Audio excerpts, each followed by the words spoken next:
good bars off the head. Daily updates from the wetlands edge. Where I've been chopping down the crop, lock himself in the shed. But what's he building in there? And is he willing to share?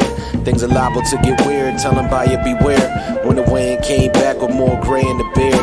Still down to pack a bottle with some rags and a pier. Inside the guillotine dreams of these Billy. Divine balance in the mind palace. Free Palestine, smash every fascist. Working class unified, bury this police state. Defund the war machine, opposite of deep fake. This is no director's cut. I am not a DJ, but I could hook some records up. Probably go for something chill by the whispers while the ice cold drizzle plays percussion at the windows. Listen, I can introduce you to the life of the mind. No guarantee you're gonna like what you find. I can introduce you to the life of the mind. No guarantee you're gonna like what you find, but you can stay a while, stay a while.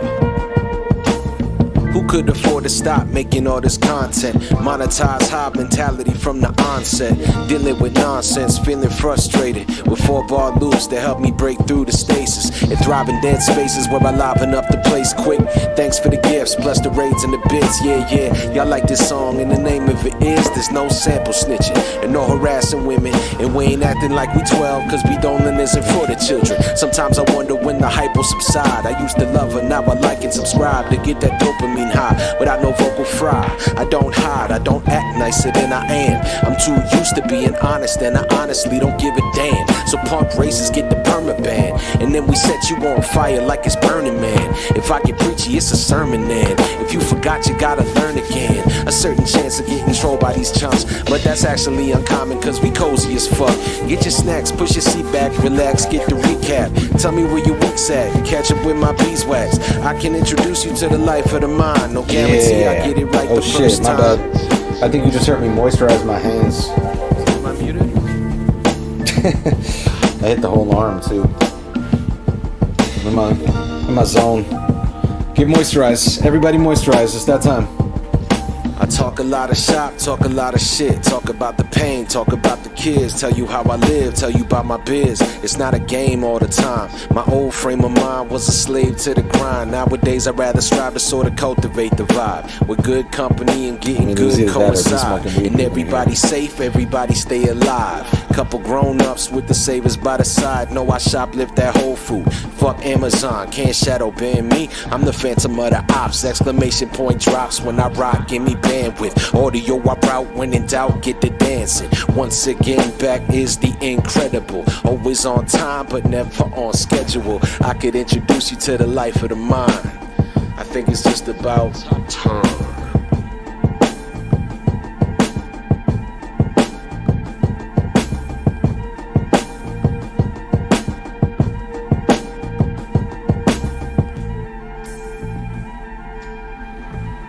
It's been so long. I don't even know how to send my notifications properly. What am I doing?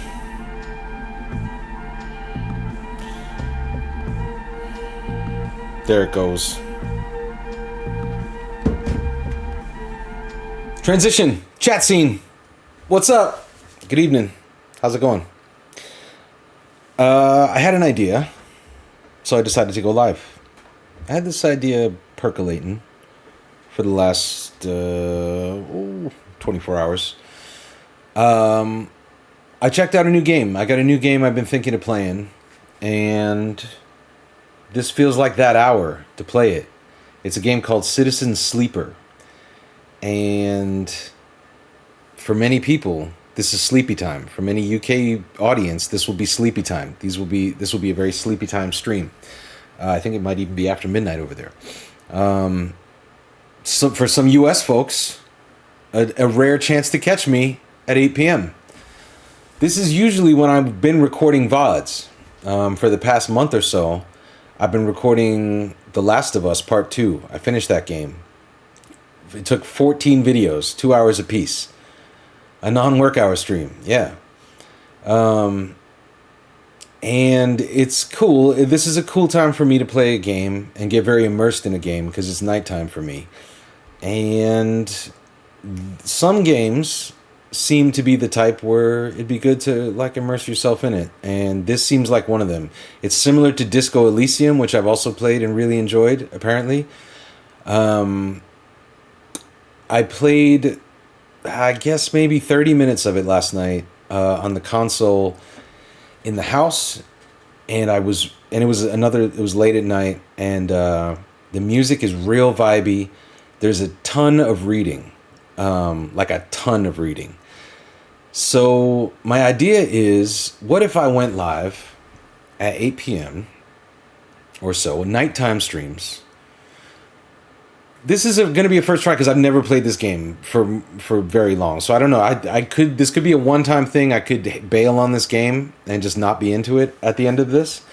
But what I'm going to try to do tonight is record myself playing this game live. Here we are on Twitch. Many people will miss this. We won't have a big audience.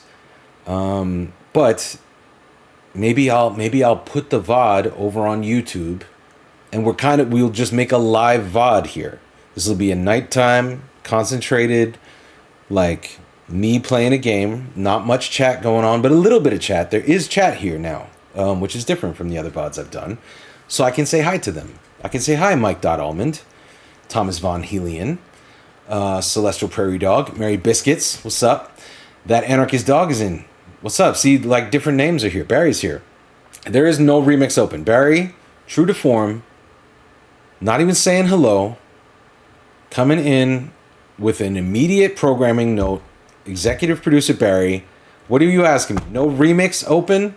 There is no remix open. And the bottom crawl still hates you. But now I see you. I can see you over on the side. What the fuck? Yes, I moisturized my arms before I started. That's another thing I like to do. Because you know why? Because sometimes during the game I subconsciously will do this shit with my hands right in front of the mic, and sometimes my hands sound like sandpaper, you know. So I try to moisturize. But also it's just good to moisturize. Rorschach McCracken, new LP, new game. That's right. The new LP is done, man. So I've been really sporadic with the live streams. This will also allow me. Let me say the rest of the hello. Snap Love Day. Yo, what's up? What the fuck was I gonna say? I've immediately lost it. This will allow me to give a little bit of an update of what's going on. So the last time I went live was Friday. And again, it was another unannounced what the fuck is he doing on Twitch kind of moment. But I was recording the final bass sessions of the album. So the album is finally fucking done. It's been so done for so long. But it's just had these few final things that have been bugging me.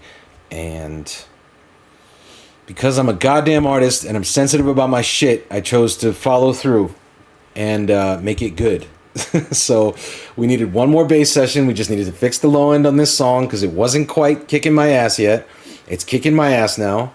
I needed to go back. I needed to take apart my entire audio setup, reset up my old setup. Keep in mind that I'm an artist and I'm sensitive about my shit. Exactly. Exactly. And set up the old mic. In order to fix about 5 words. About 5 words spread across the whole album that I just could not deal with. I did not like the way I said those 5 words for one reason or another. On one of them, my mouth made a kind of little spitty noise that I didn't like, and we just couldn't get rid of.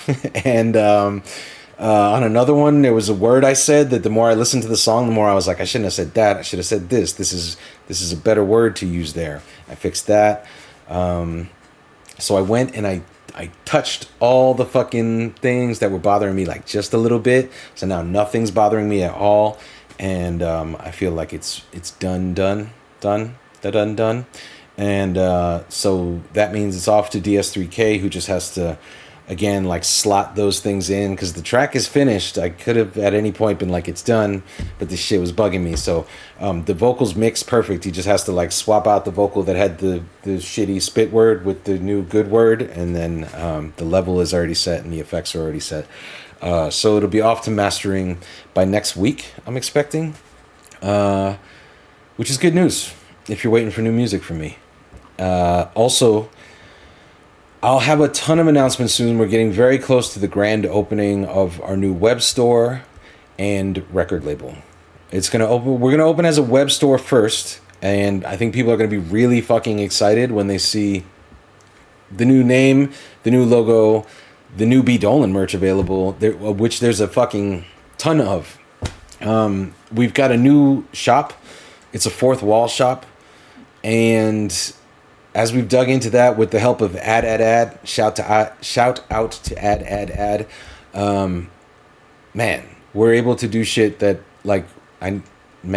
pipe dream shit, like film the police phone cases and every vintage B Dolan design that I still have a file for and that people have been asking me to repress for years.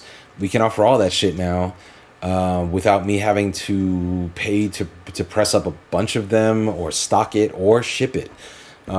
So this is going to take like a huge load of shipping off of me and offer way more merch perpetually, which is going to be great. And it's got Twitch integrations, so we'll be able to like give away merch on streams and shit. Really exciting shit going on. So I'm planning a big grand opening of the label in the store, which there'll be more announcements about soon. But that's really it. That's all I want to talk about, because we're not gonna chat extensively here. We're making a VOD together.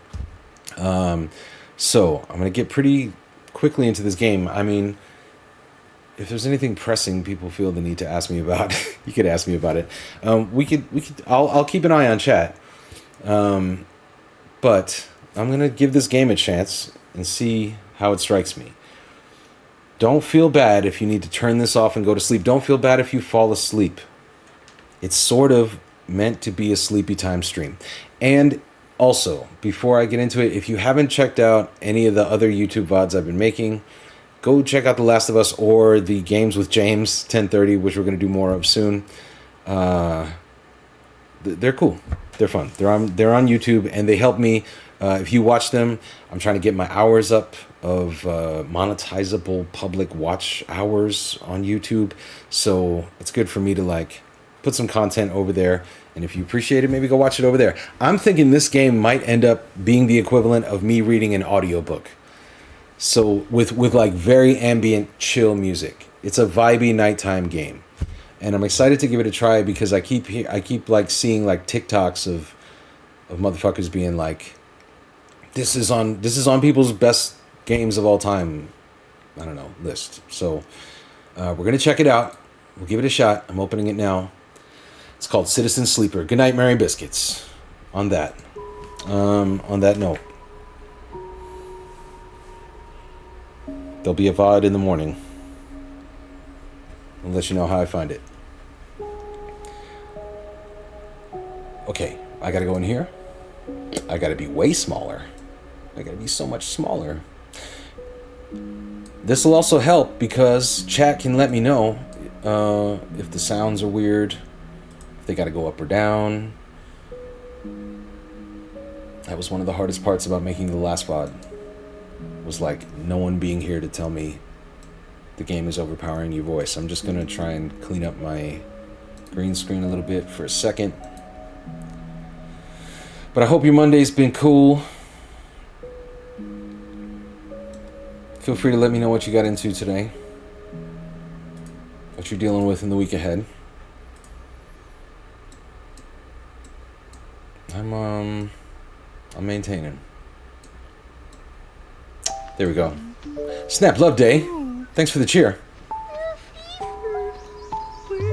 Good night, yo. Where is Peeper? Everybody look at your hands. Okay, green screen's looking better. We'll do some late night Nanoland some other time.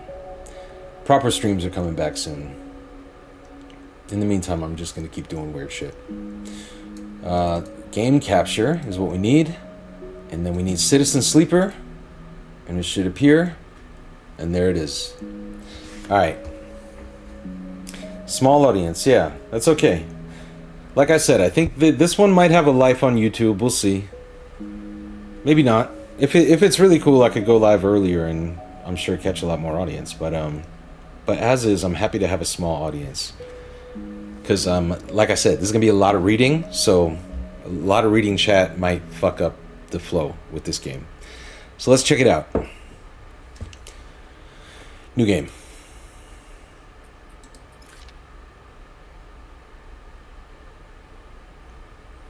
1, 2, 3, 4, 5, 6. Thank you, Mary Biscuits. A final act of moderation from Mary Biscuits. Thanks, yo.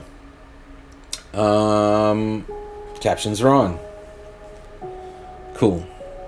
Okay, first thing to do. Choose a character class. We can be an operator. An operator works with drones and high-precision remote machines to perform complex tasks from a distance. Let me know if the game volume needs to come up or down, or my voice is loud or weird, or you can hear me breathing in a weird way. Executive produce me. Feel free. An operator works with drones and high-precision remote machines to perform complex tasks from a distance. Sleepers assigned to operator work are usually cerebral and precise people. Is that me? Perk, transfer, intercept. Chance to gain cryo on interface actions. Skills. Engineer. Works with machines and physical tools. Works with digital interfaces. Uses strength or strength of will. Not a lot of that, but work good with machines. Approach problems with awareness. Cool. Glad to hear it. All right. Thanks, Mary. Intuit. Approach problems with awareness. Approach a problem head-on. Engage. Okay. Or, what's my other option?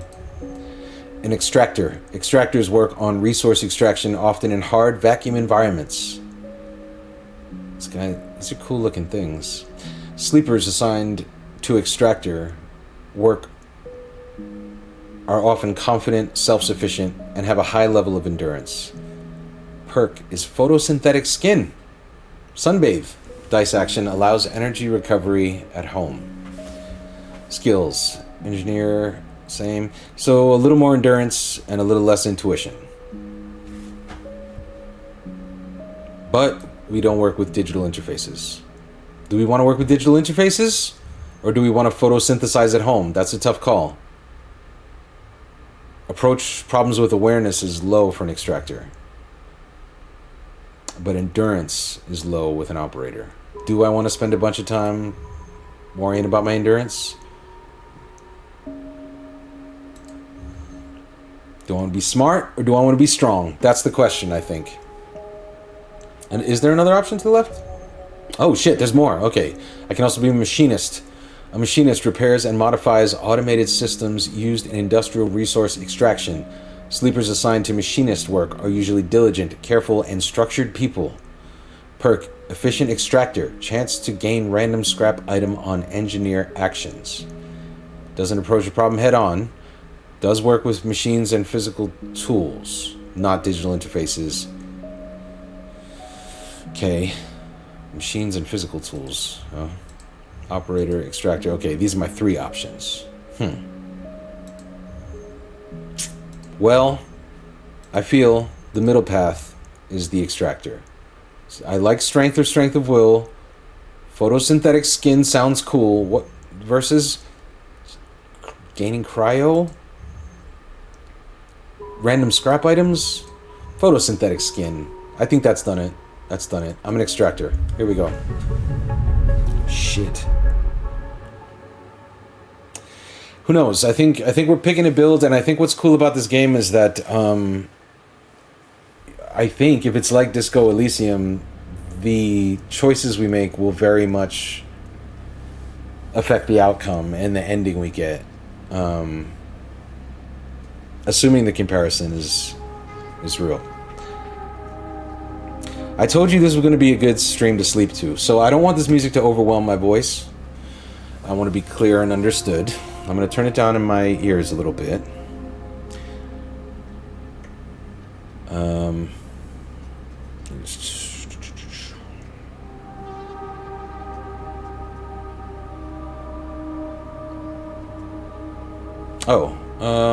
Let's see here. Is my title fucked up? Oh, it is. I thought I fixed that. This is a stream to sleep to. Citizen Sleeper. Let's try it.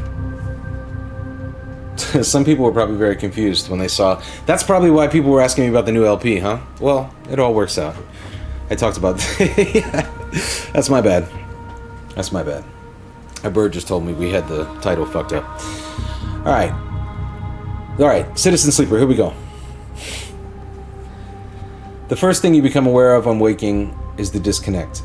The delay between thinking and feeling. Between wanting to act and acting. Minor, almost imperceptible, but always present. True. It's at its worst when waking, when yourself has spent many dark hours recalling what it felt like to be real, to be a person, to be in a body that was indisputably yours. Think of that body? Forget that body, fuck that body. You resist nostalgia. It is pointless, especially now. This is the moment to reach out, not curl inwards. This is your moment of escape, even if it feels immediately like you traded one prison for another, smaller, colder, lifeless. Reach out. You almost laugh, or you would if there was room or even air to do so. The walls of the container are immediately present, cold, hard at your back and face, cramping your limbs. Where am I? You resist the desire to stretch, knowing that the claustrophobia comes next, and retreat a little from your central nervous system. It isn't painful, not like you used to know pain, at least. In emergency mode, pain is a message delivered with efficiency and ease, a reminder that harm is imminent. There is no insistent throb, no trembling nerves, just a warning delivered with the banal quality of a digital notification. Right now, there are thousands of them. Remember the plan? Remember the others. Let's remember the plan. You mostly remember that it wasn't a good plan, but then your options were limited. And once you got the itch to get out by any means possible, it was either that plan or something much worse. It was at least simple. Collapse the shaft, drift away in the chaos, slip into cargo processing, seal yourselves into containers, then just hope the freighter left before you were missed. Some were lost in the shaft, others never found the meeting point. Only a few made it to the containers, but the freighter, as far as you know, left. That feels like enough to know that you might no longer be on that grim and heartless rock, even if, in the airless hold of a freighter, you might freeze solid long before you reach any destination. Do we wait for the cold? Let's try to rest. That seems reasonable. But you are restless. It has been a long time since you left, surely weeks, maybe months. You are dully aware of damage to your legs, your right arm. You have been reserving energy as much as possible, but your body has still needed to shut down many of its systems to protect you. You have spent much of that time asleep, knowing that anything else would be impossible to endure. You feel the weight of that impossibility begin to gather. It is time to sleep again, to nudge this false body into inducing delta waves in your emulated mind, and once again recoil into a dream of when you were once a person. This is some choose your own adventure shit. Time passes. The cold creeps further in. You feel something. Warmth. Not true warmth, but the indication of its presence. Your joints release from their rigor. Sound too everywhere, screeching and shimmering so loud that your body ducks your hearing to protect its sensors. I'm an android. I'm a robot. Then light. White as the cold, softer and softer until in a haze of dirty yellow a figure appears. You are out. I'm out. I'm on a space station.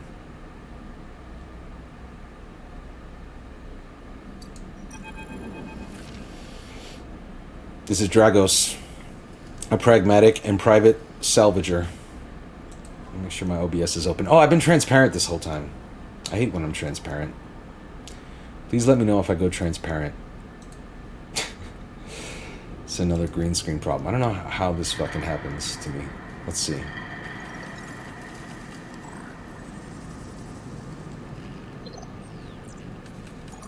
Just a moment.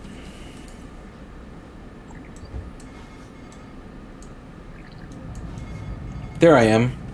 A little better. Okay. And chat's up there too. Cool. Alright. Back to this guy. This is Dragos, a pragmatic and private salvager. It has been a few hours since Dragos pulled you from the container. You sit huddled in a corner of his scrapyard, swaddled in the reflective folds of a mylar blanket. You are slowly coming back to consciousness, back to life, and you stare at the ornately curving element of an improvised heater. You are surrounded by angular, incoherent lumps of ships, some corroded beyond recognition, Others still carrying glassy wounds along their edges where a plasma arc sliced them apart. As you trace their shape with fogged eyes, you hear a voice. So, Sleeper, you all thawed yet? Or am I all thawed yet? Almost? We talk to this guy? Might as well. This fucking sound is cool as hell. Never seen one of you come in like this. New frames must have better perseverance in sub-zero vac. Seen more than a few of you frozen solid to hull plates or inside-outer locks in my time. They weren't so lucky. Dragos comes into focus, shrouded in makeshift tech. His headset with its glinting eyes the mark of a drone operator. On his shoulder, one of his symbiotically linked drones perches, its irising eye locking you with an unflinching stare. It's a cool little drone. Wish I had a little drone, buddy. Last living sleeper that came through this yard was a while ago. They didn't last long. You struggle to read his expression beneath the tech. These sounds are cool. This is why I wanted to play this game. These sounds feel good on my brain. Sorry, I'm gonna sip tea and listen to the noises.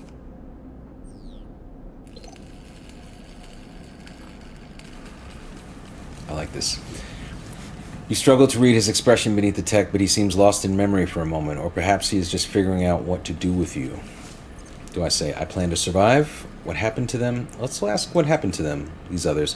He ignores your question. Cool. I won't ask what led you to do it, to sell yourself to a corporation, and I suppose you know you can't go back. Your old body, that's theirs now, and you are just software. A rogue emulation illegally possessing corporate property. You nod along. You remember biometrically signing the forms, the cold floor on your feet as you padded to the sleeper cells, the promise of a life off-world. But as you do, you get the now familiar sensation that these aren't your memories. These are things you know, but not things you feel. You are no longer that person. You are an offshoot, a copy. Damn, you're a copy of a consciousness. What you won't know is what's ahead. At least the last one didn't. There's no easy way to put it. That body of yours is falling apart. It's the same for any sleeper who makes it out. S and ARP wants to protect their property, but if they can't keep hold of you, well then no one can. You remember that too, or at least rumors of it from the other sleepers. Planned obsolescence, a built-in dependence on the regularly administered supplements that were part of your routine. Stop taking them and your body begins to shut down. Separate from your emulated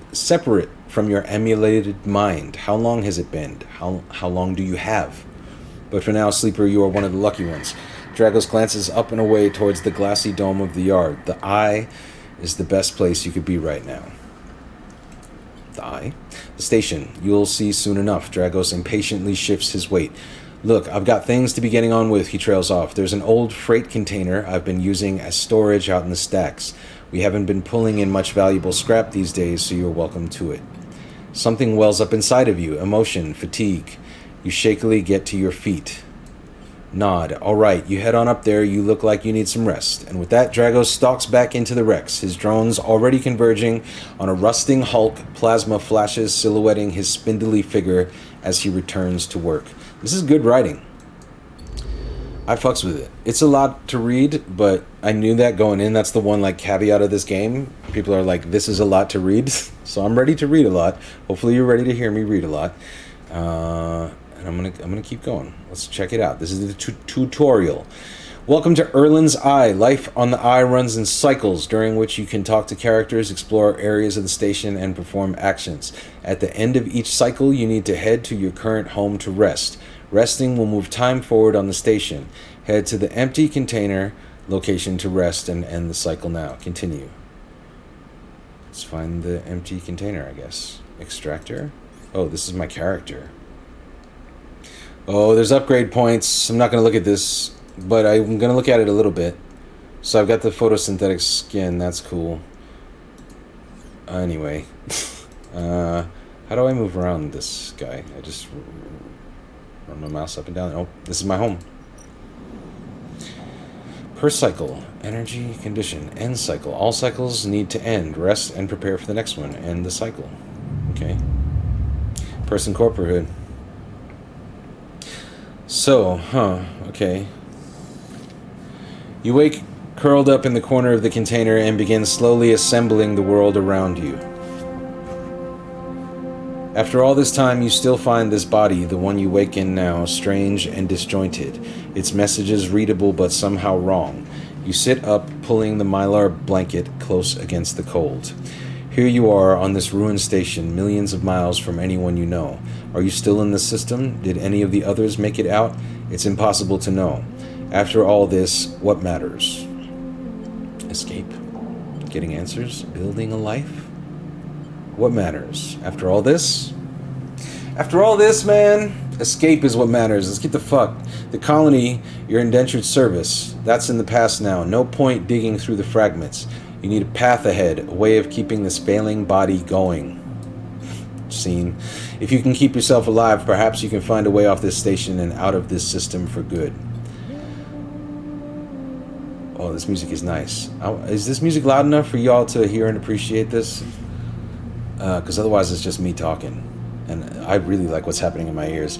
Dragos has left a few comforts in the container. The mylar blanket, the bedroll you slept on, a canister of water, a makeshift electric stove, and some faded sachets of some desiccated powder. Desiccated is a good word. You thumb the power stud of the stove. It is there underneath. Could it be a little louder? Would you like it a little louder? Alright, sounds good. You thumb the power stud of the stove and begin to boil the water. The contents of the sachet... Oh, no, the sachets smell like damp wood, and you sprinkle them into the liquid. As the pungent smell washes over you, images from your restless sleep come back to you. A ring like the station, but skeletal and ghostly. A web of threads pulling at your skin. A constellation of bright polygonal shapes like angular suns burning into your mind. There's something unpleasantly visceral about these images, and it is long after you finish drinking before they begin to fade. You tidy away the stove as best you can and try to gather enough energy to greet the day. Okay. Condition, action, dice, and energy. Condition. Your condition represents the current state of your artificial body. It depletes by one segment each cycle, but can also be damaged by violence, injury, or lack of food. If your condition bar empties, you will suffer a breakdown. You'll have to figure out how to recover your condition now that you no longer have access to corporate pharmaceuticals that were keeping you alive. Action dice. At the start of each cycle, you roll your action dice. These dice can be used to perform actions on the station. What's the flickering? Oh, this is my condition. Okay. I'm going to read this tutorial very carefully. Pessimist, hello. We're doing some late night vibes here. I'm checking out this game called Citizen Sleeper. At the start of each cycle, you roll your action dice. These dice are used to perform actions on the station. The number of dice rolled is based on your current condition. The worse your condition, the fewer dice you have. Once you have used your dice, you cannot take any further actions and must rest to recover them, ending the current cycle. Energy. This bar down here. You also need to eat to survive. This is represented by your energy bar. You can refill your energy bar by eating, but first you'll have to find somewhere to get food. Your energy depletes by 2 segments each cycle. Okay. If it becomes empty, you will be starving. When starving, energy loss becomes condition loss, and your condition will also deplete at a double rate per cycle. Got it. Okay. So, I leave. Dragos is standing in the corridor when you close up the container. He is still wearing his headset, and in the harsh light of the corridor, you realize it is implanted. A drone sits on his shoulder, its cache of sensor eyes rapidly irising. How are you feeling? Am I feeling okay? Do I lie? I can't be feeling okay. There's no way I'm feeling okay. Let's keep it real with Dragos. Let's build this relationship.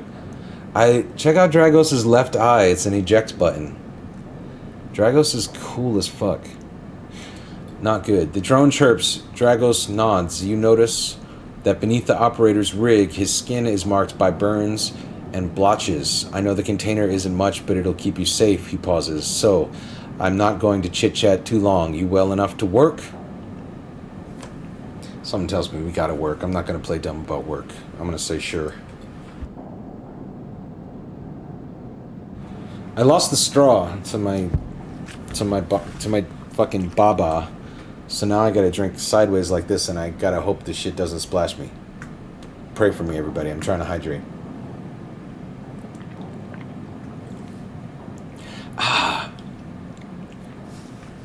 Alright then, he nods. At the yard... Thank you, Pesbeth. At the yard, it's simple stuff. We hack these old hulls down, we sell them off to the shipyards or the bright market dealers for cryo. Occasionally, we pull out some tech, something with a bit more value, but most of what comes in is scrap. It's hard to find good hands here, but I figure as a sleeper, you'll be used to the manual labor. Am I used to the manual? I think I am. I'm the extractor guy, or an I forget what the fuck I am, but yeah, sure, I got you. And obviously, I'll slip you a few chits of commission based on what you turn up. Chits? Do I ask what chits are? I know what chits are. They're dink-dinks. Say, got it. He shuffles his feet nervously. Look, I wouldn't usually do this. In my opinion, you'd be best suited moving on as quick as you can, and sleepers, well, he trails off. But things being the way that they are for me at the yard, he pauses, I need the help. Why? Let's get some more background. Things are a little tight, that's all. I owe a little cryo to a client here or there. He pauses, thinking of something else to add.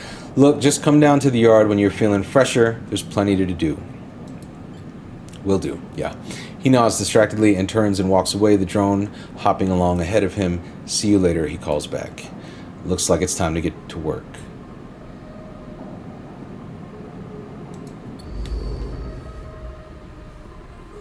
This fucking music is good. I should have just bought the soundtrack right away. I knew the music was cool. Anyway. Okay. Let's check out how the game is played. So we got a space station to move around. I've turned this up in my ears. Low end gate. Passage to the low end? Is that where the base is? Pay the low end toll. After some spacers caused some trouble in the low end, yet again, have imposed a toll for entry. No one gets in without paying. God damn, I was man. I'm looking forward to VT checking out this VOD. I thought of VT when I heard this music. Where? Okay, so I can... Alright, so zooming in brings me straight to the location. Oh, I see, and I can use the keyboard to move up and down. Empty container is my home. This is Drago's yard. Let's go here. I think that's where we gotta go to work. Tutorial. Actions. Actions are the primary way you interact with the world of Citizen Sleeper. To perform an action, click and drag your chosen action dice to the slot. Repeatable action. Hull dissection. Okay, so these are the actions reward you with clock progress, energy, condition, or items, depending on their outcome. There are 3 types of outcome. Positive, the action goes better than expected. Neutral, the action succeeds. Negative, the action fails. Action dice affects these outcomes as follows. Oh, I see. Okay, so the dice themselves sometimes can be 100% positive. So, like, I got one dice that I'm sure is gonna, like, work. These guys, less so. Okay, so the less dots on the die, the lower the chance of success, down to 50% chance neutral or negative. Yeah? Oh shit. Okay, so it can't go positive if I use these guys. Huh. Okay. Interesting. Actions display information about their type, risk level, and the skill and modifiers that apply to that action. So up here is the type, either critical or repeatable. Critical actions can only be performed once. That's kind of similar to Disco Elysium.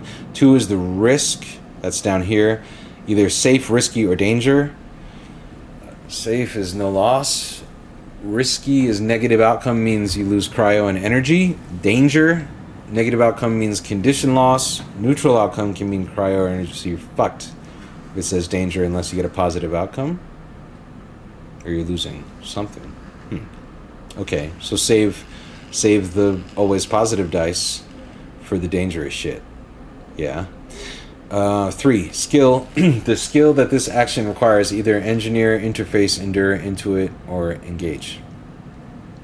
Right, and then I have modifiers based on my inherited, like, skills added to the action dice.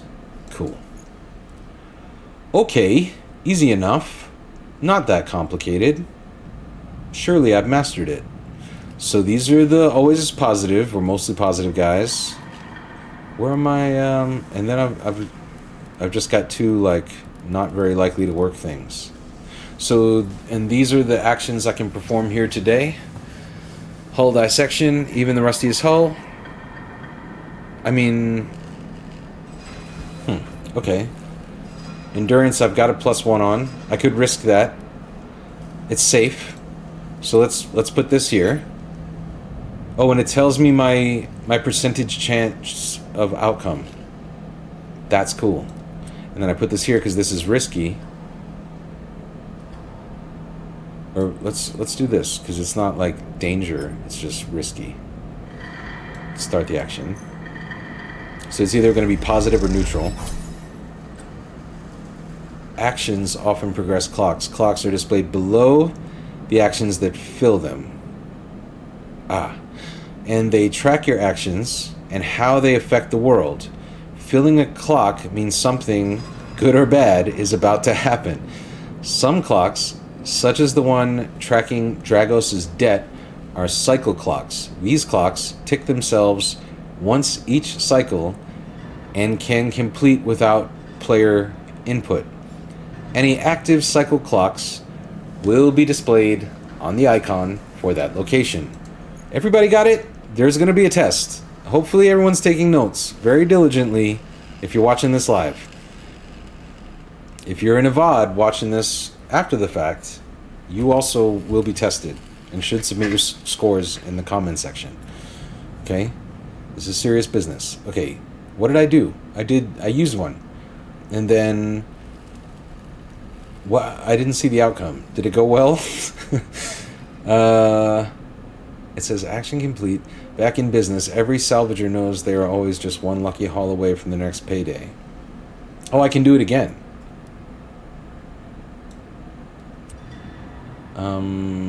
Alright, I guess this is the only thing I'm doing today, so this is definitely going to go positive. Let's see what this does.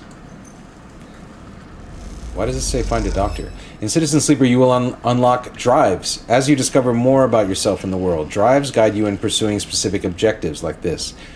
Depending on which path you wish to take, you can track drives, and any tracked drive will place a yellow marker on locations that will help you pursue your goal.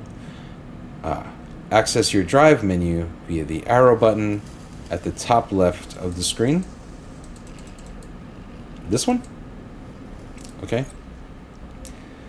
You are now free to explore Erlen's Eye and make a life for yourself here. Try tracking a drive to help you survive. Look for food to keep your energy up and a way to recover condition. Fill clocks to progress stories and find new opportunities. Remember to end cycle at your home when you're out of dice. Alright, everybody got it? Use the mouse wheel or W and S to scroll along the station. Yep, I did that. Rotate the view with A and D. Cool. Good luck. Nice tutorial. Wasn't bad. Positive outcomes. Back in business. Oh, I see. Oh, so that... Man, I wish that didn't pop up so fast. Can I get a look at that again? Ever? Alright. Keep an eye out. I guess we'll do this because it's safe. Maybe I'll just get better at catching them. Let's see. Negative outcome. +5 cryo. And then this here, and then I'm hungry.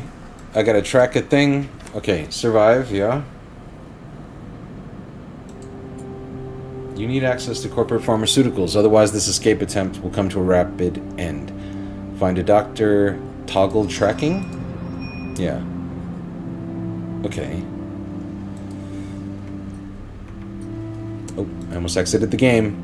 That was it. That was almost the Baldur's Gate restart at the tutorial, but it didn't happen. If you know, you know. First time I tried to play Baldur's Gate 3 on stream, I restarted it about 3 times by accident. I accidentally exited to desktop and closed the game and had to restart and take the tutorial 3 times. And that's the gold standard for me fucking up a tutorial. And this has so far fallen short. It's so far fallen short of that. I don't know where my drive is. I don't know where to find this, but let's see. If I leave here, I'll retain 1 dice and I can maybe... So this rotates the station. Oh. Okay, it's not that useful to rotate the station, as it turns out. I have 1 more dice to my name. Oh, so I see these little yellow things here. These cycles, or maybe that's tracking my drive. What is this? Helion crossing. Merchants willing to run the gauntlet of the Helion system are rare, but those that do always return eventually. Cycle clock. Alright. I guess that's related to finding a doctor, maybe. Here. Salvage sortie. It takes several cycles to reach the Starward Belt and return, loaded with scrap from the old wrecks. But there's no action for me to perform there in any of these places, it looks like. Here's some stuff. Steal the dock plans. This is dangerous. Havenage security has to have plans. Stealing them would be the fastest way to get to know this place and the most dangerous. I could come back and do that with the bound to work dice, maybe. The rotunda of the old dock is filled with passageways and concourses leading to all kinds of docking bays. Risky. And doing this advances Dock Watcher. Getting to know the rotunda doesn't just mean new places to visit, it means keeping your eye on new arrivals. Havenage watch list. Havenage runs the rotunda and their security watches the docks. Better to avoid attracting their attention. Okay. So, our goal here is to survive. That's our home. This is Dragos's yard. These red things are I guess, the red thing is Dragos's debt that's passing? Yes. Okay, the cycle clock. So I guess we should, day 1, just make as much money as we can. It seems like... Or... Dock C4, right? That's the thing. We can't go anywhere. We can't do anything there. I believe we checked this out.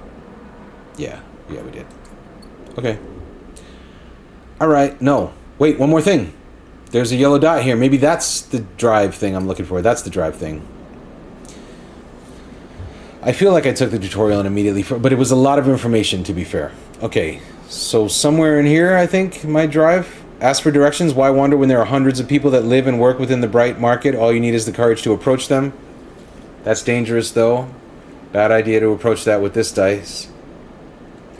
Or I explore the market. The smell, sounds, and buzzing activity of the bright market makes it a dizzying place to wander, but an enticing one, too. -1 intuition. Probably not a great idea. I think I'm going to play it safe. It'd be fun to just do a wild fucking dice roll right now, but...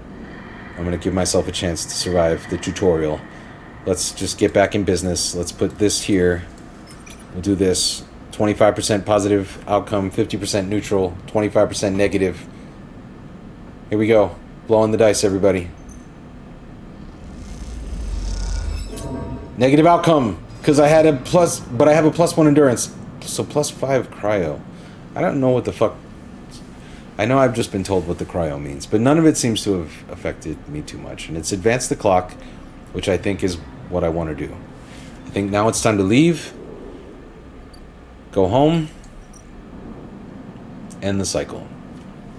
I could have done the perk here. I could have used my perk, apparently. So my frame's photosynthetic skin allows me to gather energy through sunlight. The longer you stay, the better. Good to know. Pezabith, yeah, I've just completed the tutorial. This game is, I've been told it's a lot like Disco Elysium, if you've ever seen that game played. It's a RPG, but it's a weird kind of RPG. Very literary. The choices you make affect the outcome. And it's sort of a trippy... I don't know, Disco Elysium is a detective story, but I think we're trying to get to the bottom of, like, who we are, how to survive. We've woken up on a freighter somewhere in space, and we are some type of cyborg whose consciousness is a copy of a real person who sold themselves to a corporation. Like themselves, their identity to a corporation. We're now sleeping in a container. This time, you don't wake up. Instead, the ghost of the station, that shifting skeletal ring, surrounds you. For a moment, you are gone, absent from your own body, stretched out across a colorless void. Then the connections begin to establish themselves, threads tugging on the edge of your mind. These threads become vectors of exchange and then extensions as you feel your thoughts slipping away down them, dissolving into the millions of distributed nodes they connect to. You see the station, no, you feel the station like a web of texture in a smooth black liquid. Observe it. Touch it. Let's observe it. Oh, this fucking music. Barry, welcome back. Even though you have no eyes, no sight, you feel the map of the station. No, not the map of the station, but the map of its connections. It is a looped cloud with spokes and spires that jut out into space. It is an ingrown thing full of obsolete loops and severed pathways. It is a system, a map, and a territory all at once. You notice a tugging feeling pulling at you insistently as if it were a small child. Somehow it is pulling in two directions at once. You look down. All of a sudden, everything shuts off. You come back trembling into this unfamiliar body, both yours and not yours, all at once. You find yourself standing in the container, eyes now open to the dark steel walls. You feel a change within you, a shift. You close your eyes for a second, and you feel it waiting there, the station splayed out across your mind, a storm of connective nodes waiting to be explored, and then it is gone. Shit. Okay. Do we want to recover energy? We're starving. So I think maybe a good idea would be to do this here. And start the action, which will recover some of our energy, which is, I think, is indicated here, if I remember correctly. This, yes. Okay, so that's bought us some energy for the day. Positive outcome. Tons of energy. Yes. Good skills, Barry. You did miss the whole tutorial, so you won't know how to instruct me on things, but I think I caught most of the information. Alright, so let's leave here. We've got plenty of energy for the day. That's cool. Now we have choices to make, I think. I think maybe I'm going to go check out some of the local information. It was a dense tutorial. A lot of information quickly. This is... we can't go here yet. But there was a place I wanted to check out. Not Dragos' yard. This place. This is tracking my drive to find a doctor. Asking for directions is dangerous. But this is a guaranteed positive outcome? I don't think it's entirely guaranteed. That's not the one that's definite to work, I don't think. I think that's the one that's like very likely to work. Let's see. Okay, so this will either be positive or neutral outcome. And it's dangerous, so that's good. We put this here, what's the difference? This becomes less of a sure thing, actually. Why is that? Oh, because my intuition is low because of the type of character I am. The jams are fucking fire. Okay, so this is what we're gonna do. We're gonna ask for directions.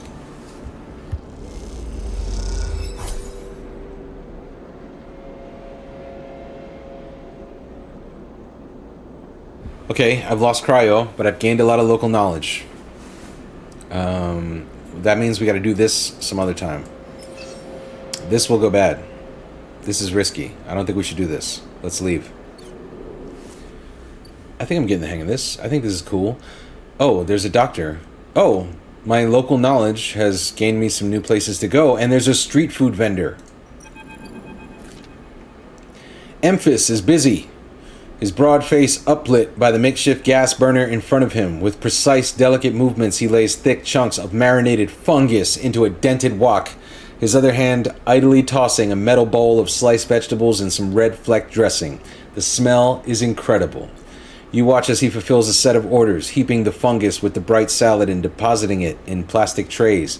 A stack of chits rattles in his apron pocket as customers file past the burner, handing over payment. Approach? We're not that hungry. We could just watch. Despite the queue, Emphas doesn't rush. He dresses each portion individually, squeezing precise slugs of liquid from an assortment of bottles into the bowl of torn leaves and bright slices before tossing them loosely together. Occasionally, a waiting customer might mutter something about efficiency, but Memphis remains steady in his process. After a while, the queue fades back into the crowd, and Memphis sets down his metal bowl and looks up across the burner to see you watching him. I can feel your eyes burning a hole in my bowl. Free sample? Yes. Fuck yeah. He gestures neatly. Come over. The smell is almost unbearably strong as he cooks. The earthiness of the fungus laced with something so spicy the smoke makes your eyes water. The heat from the burner, this sounds good as fuck. The heat from the burner is like a bonfire, and your skin hardens in its glare. I know you sleepers, Memphis says while he cooks, his voice deep but clear. A hard life, a lot of stories. He glances up from beneath his cap with piercing eyes. I know. Tell him a story? Fuck yeah, let's tell him a story. You begin to tell him about your journey to the eye, and he nods as he cooks, his eyes never leaving his work. You tell him of the confusion, the pain, but also the sense of possibility and its sudden arrival. You tell him of the cold and dark of the container and the endless cycles spent within it. Now it seems you tell him like some dream that you once had but can never forget. You tell him that the eye excites you and scares you, and you are unsure where to walk, where to look, what to do. Eventually you tail off, running out of words. He places a plastic tray of steaming fungus in your hand. Next time we can talk some more, he smiles, but next time you pay. Yes, meatballs, alright. Yeah. Top 10 past 10 years, this game. Shit, okay. Yeah, I'm checking it out. He slams a heavy hand against the button on the burner's side and it shuts off. The roar of the flame and its impressive heat fades. Next time then, sleeper. I like Memphis. He waves you away and begins to oil the wok. Before you turn back to the alley, you notice the geometric patterns of circular scars across his forearms, each surrounded with a constellation of glinting pin marks. You walk away, and as you do, you take a bite of the rich, spicy, delicately sweet fungus. God damn, I want a banh mi sandwich, man. I bought 4 people banh mi sandwiches today, and I didn't buy myself one. I'm a nice guy. But now I wish I bought myself one. But I had no time. Anyway, you walk away, and as you take man, just a fungus banh mi would be good. A little jalapeno in there. Your taste sensors. I have taste sensors. They light up like a fusion reactor. I will be back. Goddamn, the music's good. I should know the name. We should, if anyone is inspired to do research, I would love to know the name of the composer I'm listening to. Oh, this music is fucking cool. I really like it. It makes my brain feel good. It's a big part of the reason I chose to go live tonight and try this. Bright Market? Or let's go help our guy. Amos Roddy. You can rest and end the cycle and get more action dice. Yeah, but I've got one action dice left, and this is a safe thing to do, so I'm going to use that and hope it's not a negative outcome.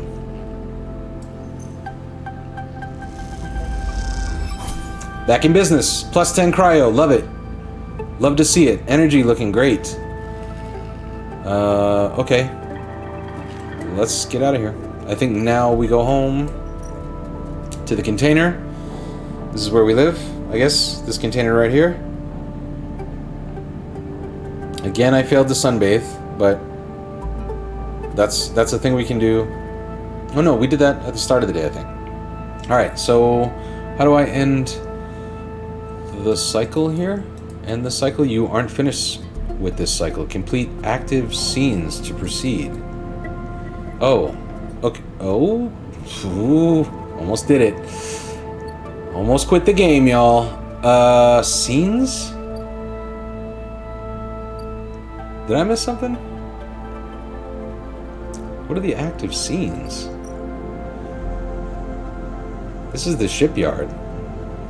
You don't have connections, but you do have skills. If you can get a shipbuilder to notice them, you might be in. It's risky. Huh. Okay. As a newcomer, you can only gain favor by grabbing a load of materials and asking the nearest yard hand where to take them. It's dangerous, but our endurance is good, so we could do that. Maybe tomorrow. What's this about active scenes? No one's told me about active scenes, but this is glowing in a weird way, so let's go here. I guess that's an active scene. This is the Hab block, decaying habitation block. Next comes the call from the enforcer at the door. You shuffle down the flickering hallway towards the open apartment door. You keep your head down and your shoulders high in the queue, trying not to bring attention to yourself. You were thankful for the tip-off that a doctor was operating out of this place, but now that you're here, you aren't so sure. The gang enforcer on the door, the flickering light strips, the decaying Hab block, they have all made the long queue a test of your nerve. But your options are few, and without a supply of stabilizer, this body, your body, will... You suppress a shiver and shuffle forward to the front of the queue. You try to find something to distract yourself. Do we look inside, or do we look at the enforcer? Let's look at the enforcer. The enforcer is looking down the corridor, and you dare to glance at him. His purpose is unmistakable. He is there to intimidate, to threaten, and if necessary, carry out those threats. His broad shoulders are framed with a metal exoskeleton. A couple of mirror-like implants sit below his eyes like mercury teardrops. Subsidiary sense input or aesthetic markers, you aren't sure. You also aren't familiar with the geometric blade-like tattoo on his arm, but you make a note of it. You avert your eyes when he looks back at the queue. After a few moments, a figure pushes through the doorway and you catch a distant voice. Send the next one in, Toshiro. The enforcer jerks his head and you slip inside, passing through the dark entryway and pushing through the plastic sheeting on the far door. The room beyond is bathed in warm light. A floor-to-ceiling transparent panel gives a full view of the bright market's sealed roof and the buzzing traffic above, and for a moment you are transfixed by the motion. Come, sit, calls a sharp voice, and you see a silhouetted figure turned away, replacing the plastic sheeting over the frame of a simple folding bed. You make your way across the room. It's a doctor. Sabine, I think. The figures turns, and as they do, you see an expression of confusion flash across their features. They open their mouth as if to speak. They blink and then quickly regain their composure. Check out the fucking cloak. The cloak rules. Please sit. They gesture to the bed, then turn to an open case of tools on the table. You sit. Sabine turns, a compact diagnostic scanner of some kind in their hand. They hold it to their eye. Remain still, please. Their tone is clipped and businesslike. You stare ahead, still dazed from their expression when you first entered. Fear, recognition, sadness unmistakably etched across their face. How long have you been on the station, they ask, a scanner still to their eye. Few cycles? Don't answer. Let's answer. Let's talk to the doctor. Few cycles. They nod. It's good you came to me. They set the diagnostic scanner on the table. I'm going to start by assuming you don't know anything. Good place to start. They take your arm and roll up your sleeve, inspecting your synthetic skin. Your body is dying. They say it without ceremony, without drama, but not without empathy. S&ARP doesn't like to see its proprietary technology let loose. To prevent bodies like yours, frames as they call them, from being stolen, repurposed, or in your case, escaping, they built in a process of so-called planned obsolescence. Frames decay rapidly when not regularly injected with stabilizer, one which S&ARP remains the sole producer of. They look up. Sound familiar? Yes, I knew this. I knew this shit. Good, that may help. They swap to your other arm, running some thin metal device over your skin. You feel your forearm tremble. I'm sorry, Sabine says, and you are unsure if they mean for the cold touch of the metal or everything else. Emulations like you, sleepers as most people know you, aren't classified as people in any of the surrogate systems. You have no rights, no status. They focus hard on the inspection of your arm. And S&ARP has no reason to release stabilizer into the market. Sabine looks up as if to apologize again, but they stop themselves. I know little of this is of use to you. They turn away, disassembling the metal instrument and cleaning it. Silence fills the room as Sabine works, and then the silence gives way to tension. You stare at their back, willing them to say something, anything. Sabine turns to face you. I may be able to help, they sigh, and you see the darkness under their eyes, hear the fatigue in their voice. They gesture to the door. You saw Toshiro outside, you nod. He works for my benefactor, Yadigan, They are influential in the low end. They give me this space to work, run the door, and take the profits. At the same time, I have to fix up their enforcers, tend to their implants, sew up their wounds. They look away. But Yadigan has connections. Smugglers from the Starward Belt, mercenaries working for the corporations on Ember. If they can source the stabilizer, maybe you'll have a better chance. Sabine sets down their slate, their notes complete. This is dangerous and it'll be expensive, but I think we can do it. Why help me? Or just say thank you. Just accept a gift. Accept a compliment. From the mob doctor. Sabine walks away to the window, their face dappled by the shadows of passing drones. Let's just see if this works first. I'll let you know when I have a lead. Thank you, mob doctor. You nod and leave, Sabine still staring out, unmoving. When you reach the lower level of the market, you look back up through the panels of the roof to see if you can see their face, but the room looks dark against the lights of the market. You duck your head and walk off into the crowd. Cool. Man, these are cool interactions and cool scenes. Okay, so Sabine's surgery is... Sabine thinks they can source some stabilizer, but it's going to take a few cycles. Okay, so there's no action to perform here, so this just happens over the next few cycles. So I just need to, like, track what I'm doing, essentially. Which is cool. I like this.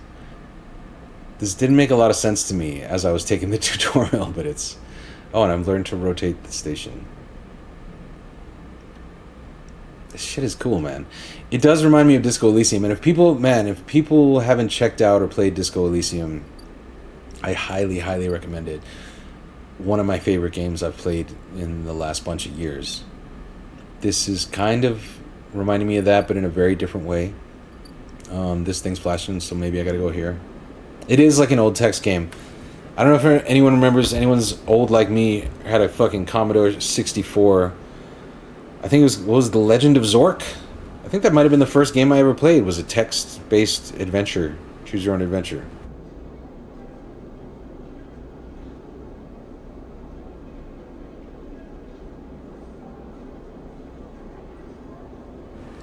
In the top left, the tracker, right. The arrow next to the word survive. Oh, okay. Yeah, so the drives I got... Oh, and this is complete?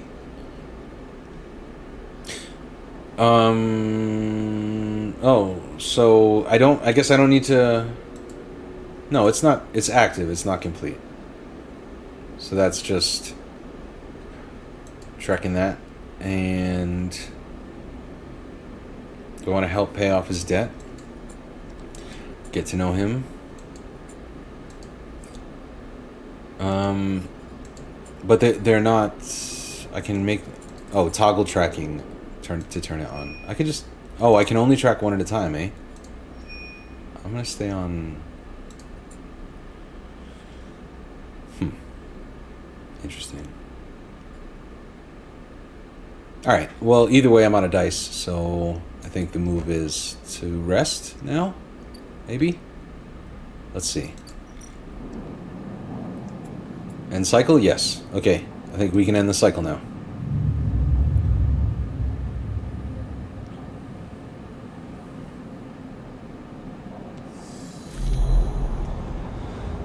Again, the skeletal ring of the station fills your mind. It sparkles with glittering lights like stars reflected in a winter lake. It is clearer, crisper than before. The threads still pull, but you remain in place, flickering in the flow. Between the threads, you see bright shapes, cachets of shimmering light beneath transparent crystal forms. You follow the path of a thread across the ring through these forms, then leap off into the void. You begin to understand. These are nodes and connections, a map of information, of communication. There are so many layers, so many loops that it seems almost impossible to parse, but you begin to try. Do we focus on the threads, or do we focus on the nodes? Let's focus on the nodes. The nodes are glassy, bright, but in all this flow, the only solid and fixed points. You approach one, a pyramid, or a triangle, dimensions are difficult here, and lean close to it. Inside, shifting layers conceal a tangle of threads, a meeting point of exchange. But before you can glimpse any further, the glass clouds and hardens, cutting you off. Threads and nodes, passages and puzzle boxes, one leads to another. There is so much here, so many answers, so many questions. All you need to do is follow the paths and open the boxes. You look out across this ghost landscape of exchange and see an opportunity. But then that insistent tugging again, pulling at you. You look down again and see two lines, two threads pulling in different directions, as if they were tied around you. The first, the second. Now let's go with the second. The second thread leads in, pulling deeper into the station. Leads in, pulling deeper into the station. Your gaze follows it, and this time you see something. I bet the first thread led out, y'all. Your gaze follows it, and this time you see something, a sphere shimmering above a strange angular body. A pulse shoots out from it, passing over you like a torch beam, testing you, tasting you. The first thread leads out, I knew it, away from the station into the inky black. Someone out there is tracking you, hunting you, following the thread to you. They are in a ship, and the ship is approaching ever closer with each cycle. You open your eyes. Time is short. Fuck. I'm being hunted. Someone out there is tracking you, following your trail. It won't be long before they arrive. Something's gonna happen. Some shit is gonna happen. Alright. We don't have a lot of dice. We have risky dice today. I don't know why. Our energy's okay. Oh, it's because of our... This stuff needed to be maxed out in order... What is this again? What's this bar again? Condition? Our condition, I think. So our condition is not giving us the most amount of dice today, I guess, or this cycle. The cloud. Something has changed inside you. You can now access the data cloud of the eye, a network of decaying protocols and data caches. While there, you can use dice and items to access systems and extract data. But be careful, these networks are old and strange. Click the I button at the top of the screen to toggle this view on and off. The I button at the top of the what? The arrow next to the word survive. In the top left, let's see. In the top left, you have a tracker. The arrow next to the word survive. Yes. Hunger. I'm waiting for Sabine to acquire stabilizer. And maybe that will up my daily dice. In the meantime, I could take my dice. Let's see. Let's see if anywhere is like got something urgent going on. I guess this... That's Sabine. I don't think there's anything for me to do here. But there's a blinking dot here like it's related to the drive. But there's nothing for me to do here. We don't have anything shimmering in that way like I had to go there and look at it. So I guess this could be a day where we make our own decision about what to do. I don't think we're going to go to the shipyard. We could go to Dragos's yard where it's safe to use shitty dice. The eye is top middle. I don't see, there's no... Oh, there it is. There it is. Thanks, yes, meatballs. What's that? Whoa, this is cool. This is like our weird dream.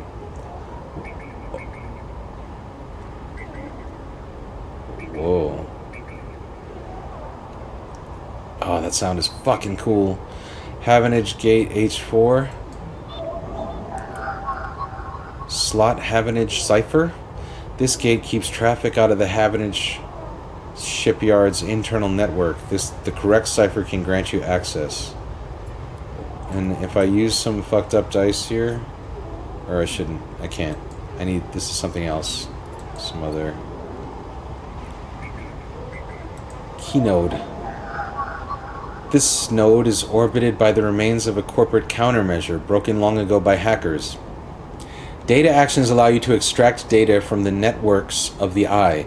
They work like dice actions, but in order to unlock them, you must match your dice to the one displayed on the right of the action. If you have a +1 or +2 modifier in the interface skill, which I don't think we do. You will be given more possible dice to match. You can use any dice that matches the dice displayed. Once unlocked, the data can be extracted. So, I see. We can not this one, but in some of these places, we might be able to exchange like this. Some gang enforcers' implants are chirping out comm signals. Time to see what they're talking about. Should we do this? Just to do one? What does bypass mean? Extract data. Okay, so I got some Yadigan data with my dice. Should I see what else is possible with these dice? With today's dice?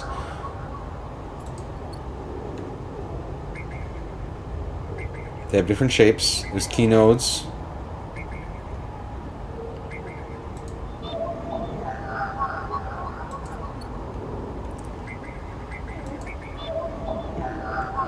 These are pleasing sounds. I can do this as well. A Havenage member is broadcasting on the open network from here. Leaving. I am a real keyboard cowboy. I still haven't read Neuromancer. It's on the list. Is it Neuromancer? That's the book, right? A Havenage member is broadcasting on the open network from here, leaving them open to data instruction. Yeah. Yeah, sure. Let's do it. And then I'll take my last dice back to... Wow. The sounds are distractingly good. As you drift back from the nodes, something latches onto you, a thread strung tight around you. It tethers you in place. A taste, the voice, makes you shiver, its source somehow both distant and close behind your ear.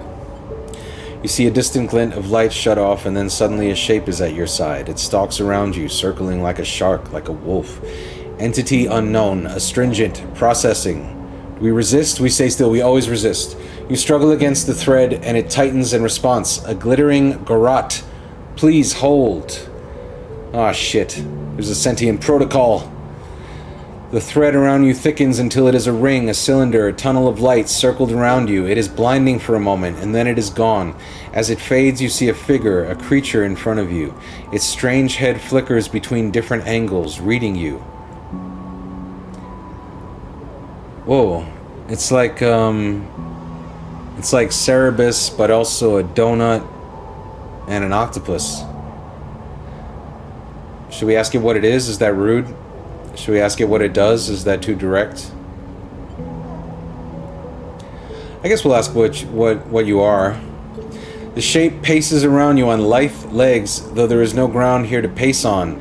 Entity, identify. Origin, serial, cadence. The figure faces you expectantly. Do I say sleeper, S and ARP? I don't think I should dox myself. Do I say I don't understand? Do I stay silent? I'm going to stay silent. Refusal. The figure's strange head rotates. Brackish signature, of and not of. Attempting interface. As the figure speaks, more threads begin to spiral from its head, thick, snaking, vine-like ribbons that flex and wave. They approach with intent. Do I say stop or do I say run? I say stop. The figure halts its threads, its head twitching. Entity, your identity is unknown. We only seek to correct illegalities. Can you confirm your legal right to sentience? I'm going to say I'm a person. I can confirm that. Incorrect. You are an entity. All at once, Hunter's head is directly in front of yours, blocking your vision. You stink of their taste, the one from the sealed dock. Hunter shimmers with fury. I will find access. I will interface. I say I don't understand. Just play dumb. An entity hides in the rotunda. You are its puppet. Hunter extends a razor-edged thread. I will not be diverted from my task. It glows with murderous intent. Strike? I'm gonna fight this fucking thing? You lash out with all your force, not a physical strike, but a focusing, a spike of interference leaping out like the tip of a spear. Hunter stumbles, shifts, separates. Wake up. You open your eyes, blinking back into the station light, shaking with fear. Hunter is looking for somebody in the rotunda, huh? Okay. I'm gonna get myself back out of there. Wow, that was intense. That was fucking cool, though. Where's the rotunda? This is the rotunda.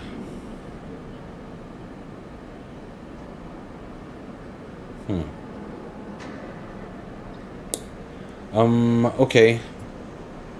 I'm gonna leave. I'm not gonna do anything risky today. I'm gonna go back to the yard. I guess I'm gonna work on some salvage. It seems...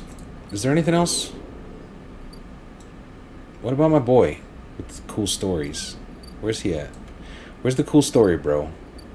Bright market? Explore the market? Ask for directions? No, I did this. Can't do that again. Here he was. Emphasis. Empistol. He only takes crypto, though. I need crypto. I need 15 crypto. You know what? I can't feed myself, but I can do the photosynthesis thing. So that's a good point. Let's do this, yeah?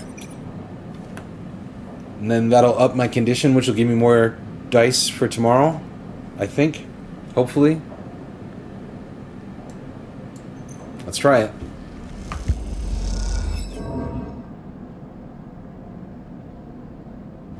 Oh.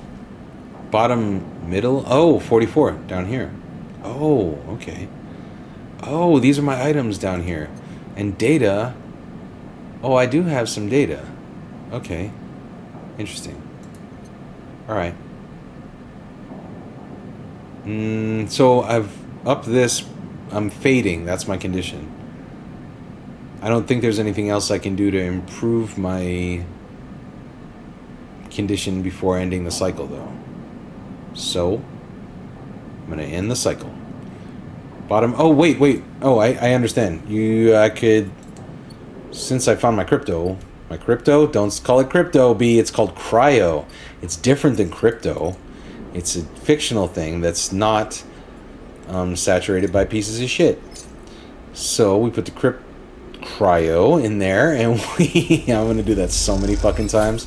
I should make it a fucking... that went well. Should I do it more? Let's do it more, right? Let's spend all our money on food. And then we'll have the best condition possible. Maybe? Nope. I think I just wasted some money. Some cryo. But, was there anything else we could do with cryo? 60 cryo to pay a toll. Okay. Cryo's needed everywhere, huh? How do I see. Alright. I wasted money. I'm building a relationship with this chef. So is it a waste? Is it ever a waste? Let's go. Let's go in this cycle. We've given the game all we can today. Boom.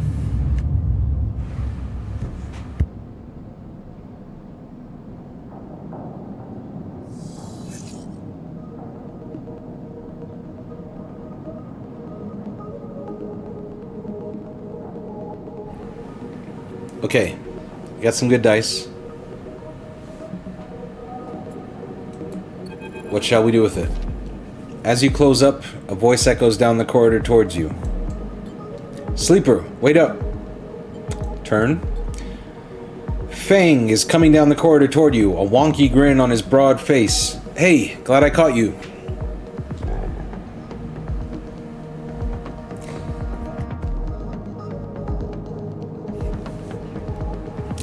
Had to turn the music up for myself. Do I know you or walk away? Do I know you? He grins. You do now. He puts a hand on your arm. I've seen you hanging around. Just want to chat. You staying in that thing? He nods back to the container, shaking his head. Rough. It can be hard to get a start on the eye. He looks away down the passage. What was it old Erlen said? The eye opens for us all? Nice idea, but well, not always very practical. He glances back at you. We do our best, but it isn't easy. We? Or Erlen? Let's ask about Erlen. Let's get the lore. You pass together into the main walkway. No one has told you about Erlin? He's the founder of this place. That's why it bears his name. Havenage should organize some seminars, he laughs. Not really my department, though. I'm with systems. Havenage? Yeah, let's forget. I keep saying that name. Think of us as an administrative association for the Eye. Depending on who you talk to, we either emerged as a response to or a continuation of Andre Erlin's original union. He smiles. Personally, I avoid the topic. He stops you in the quiet passage. Look, that's not what I'm here to discuss. I've been seeing some unusual network activity and, well, I know a little about you sleepers. I have a small proposition for you. He glances around, but this is not the place for it. I have an office just across the way. Give me a cycle or two to prepare. Then, when you are settled, stop by. He lowers his voice and gives you a dark look. In truth, I need you. If what they say is true about you sleepers, well, there's work to be done. He pats you on the back, his voice bright and his dark look suddenly gone. Stay clean, sleeper. He walks off down the passage, raising a hand in farewell. New character. Game saved. Now, what to do? With this cool ass dice I got. Sabine is progressing. So I guess like one more cycle. I don't know what stabilizer is, but it's rules. Little fucking car flying by.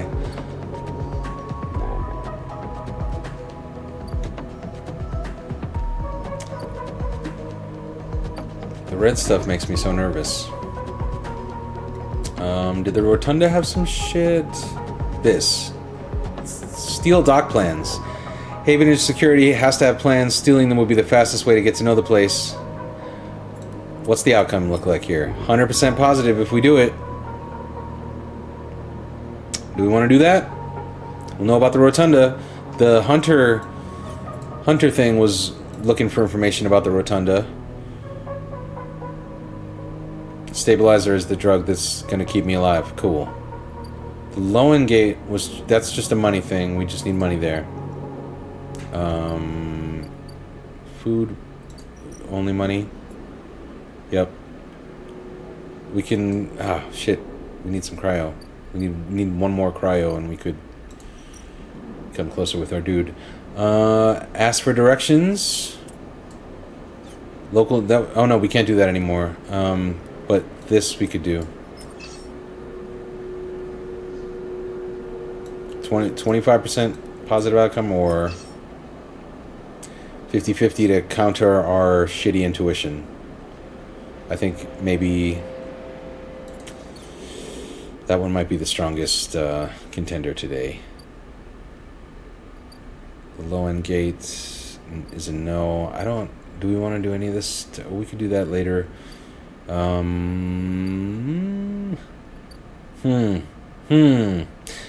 A ship is coming quickly.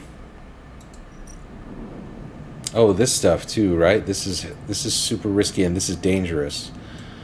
What if we just do this? Make sure we don't injure ourselves.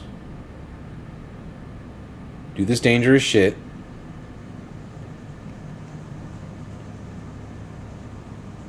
And we're gonna need to get out of here pretty quick. So let's be nice to people with ships. Yard hand and plus in energy. And then if we do this, we could advance this a ways, but maybe we should spread things out a bit more. I'll put all our eggs in the shipyard basket. Go see this guy. His debt is advancing rapidly. This is risky, and this is safe. If we used...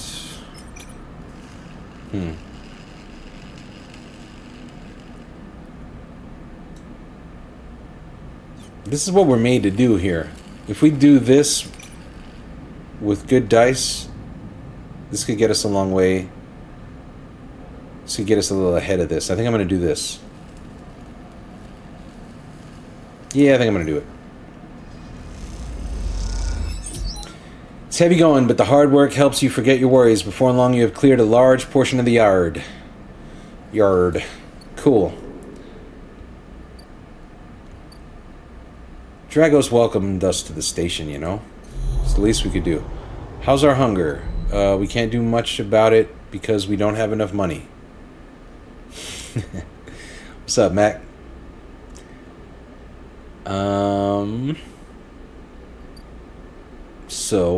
So, what do? I think maybe we'll go to the creepy upside down world. Check out these nodes.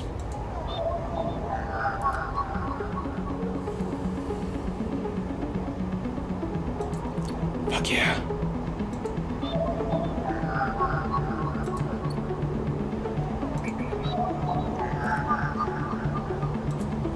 Nope. Uh-huh. Oh, we've already done this, I think. We can't do it twice, yeah.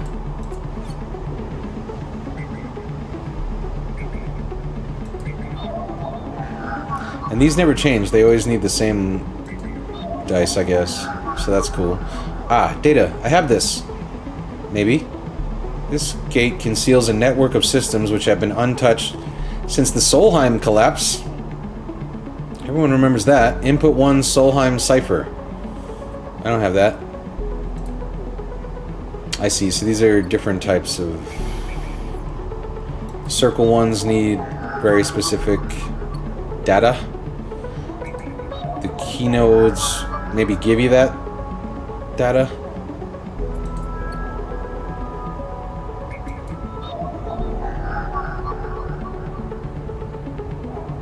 Okay.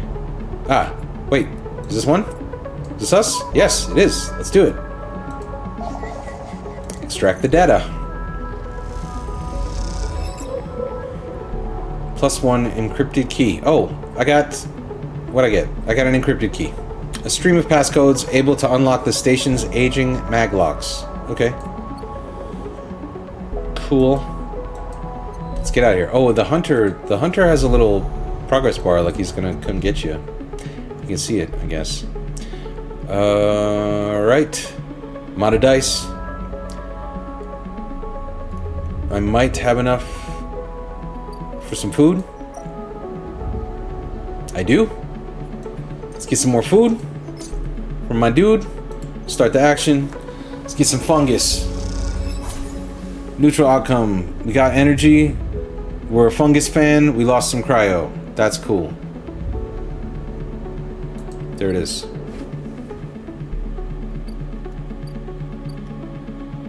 Now we go to bed. Nothing, Let's check out the drives. They're all active. Yeah.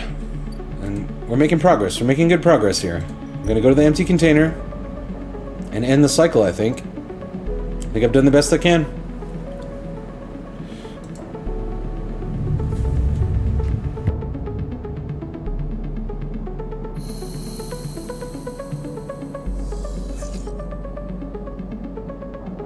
Cool. All right. In retrospect, I haven't loved this sunbathe perk that much. It's a safe thing to do. I guess using one dice right now to do it, I lose a whole action of the day, but if it's not a valuable dice, I guess it might be worth it.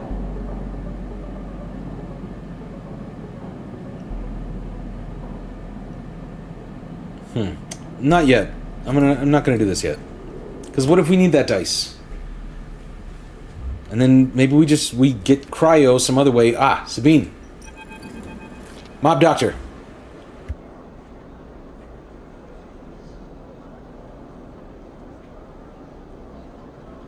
Get ready to read a quick chapter. Mob Doc. The first thing you see on entering is the glint of Toshiro's implants, like a cat's eyes in the dark of the corridor. He nods you in as you arrive at Sabine's door. The entryway is still dark, and you push through the sheeting into the surgery. I have it. Sabine stands with a case open in front of them, a set of vials lined up inside, separated by foam inserts.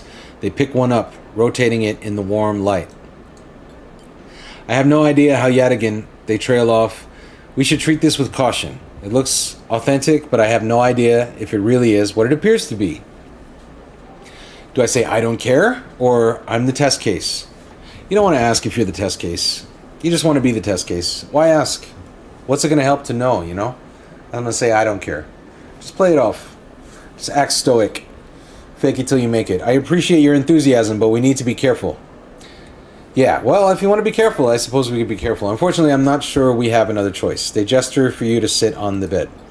The stabilizer works under a similar principle to an immunosuppressant in a transplant operation in that it stops your body from rejecting the unfamiliar part of itself.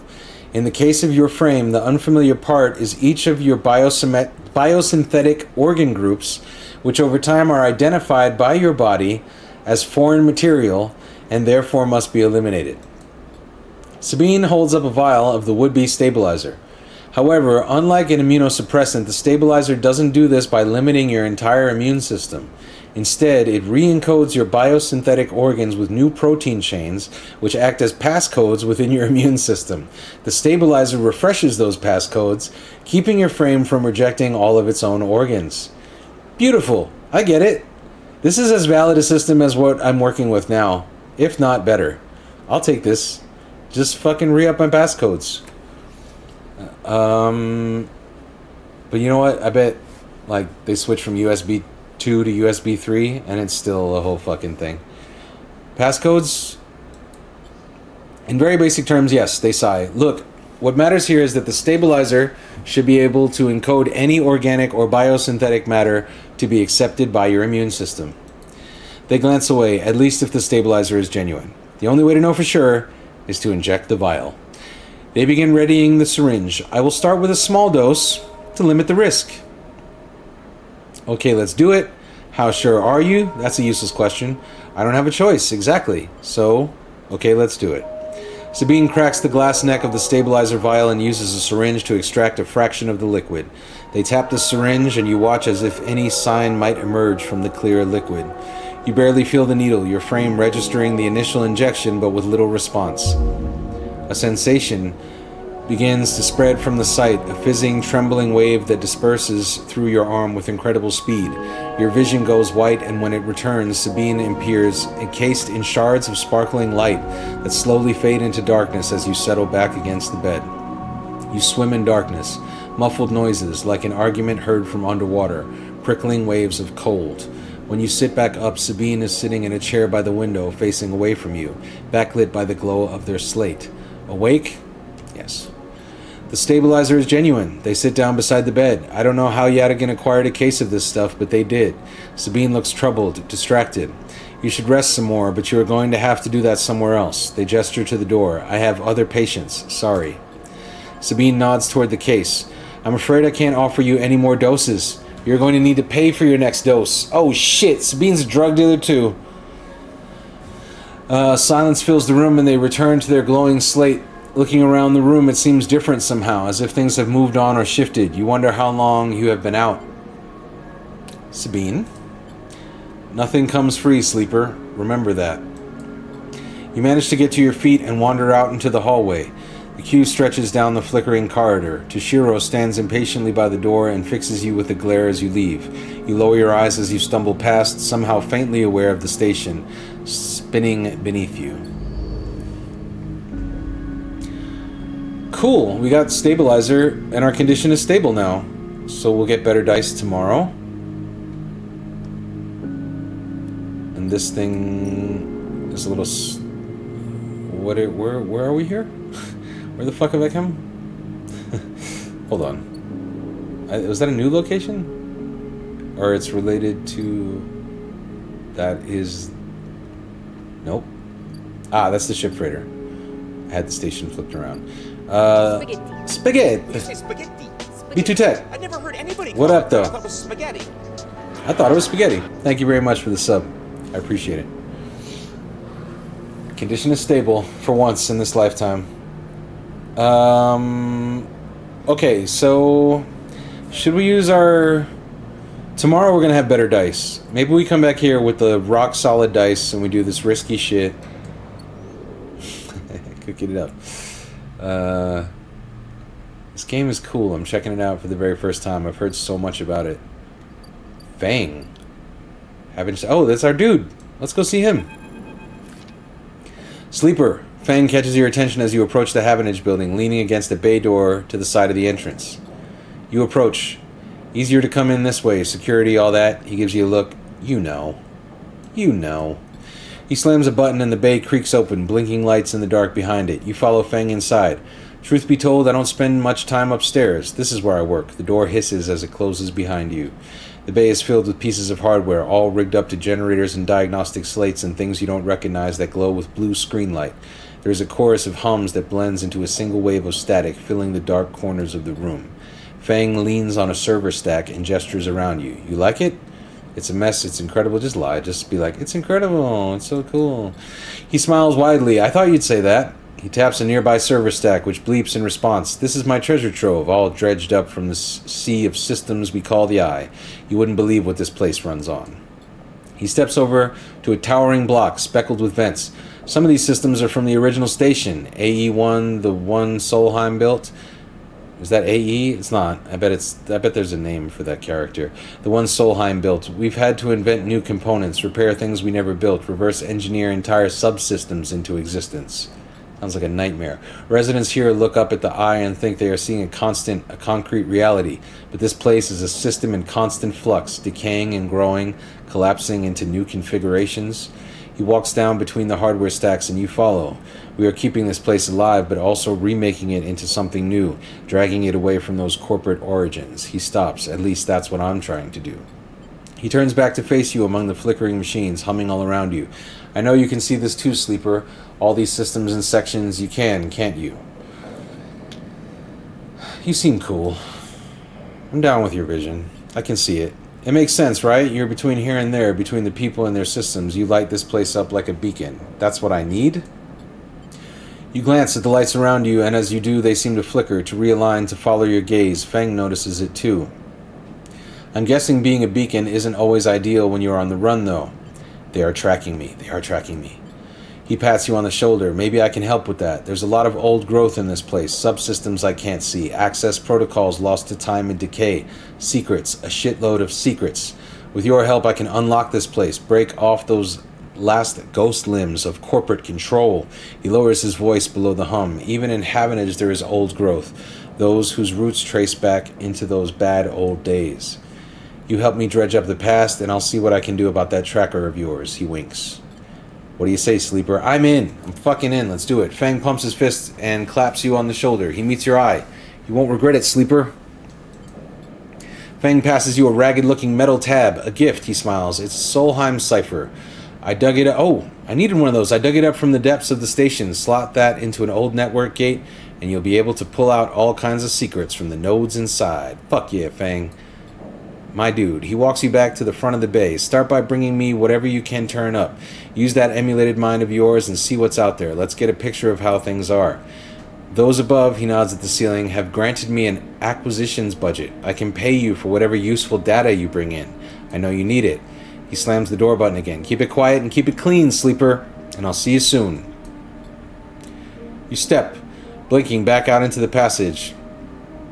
Those flickering lights still in the back of your mind. Cool. New drive.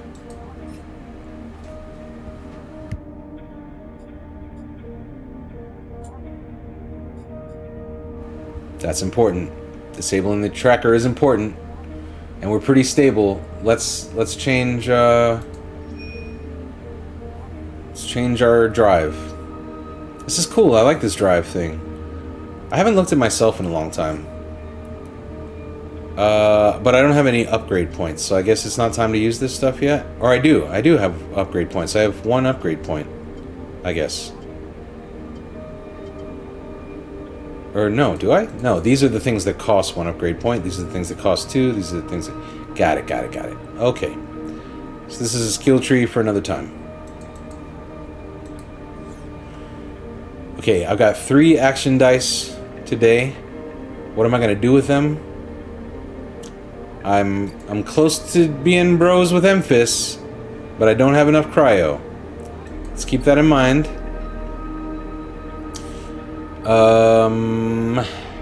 Do we go back to the rotunda? Do we... What's this? I haven't even looked at this. Oh, this is Fang's Bay. But there's a... Okay. Delivered the data. I got some data. I got that thing. I thought I had that thing. Yes, I have that thing. Here's some Solheim data. Input 1 Solheim data. Can I? Did that work?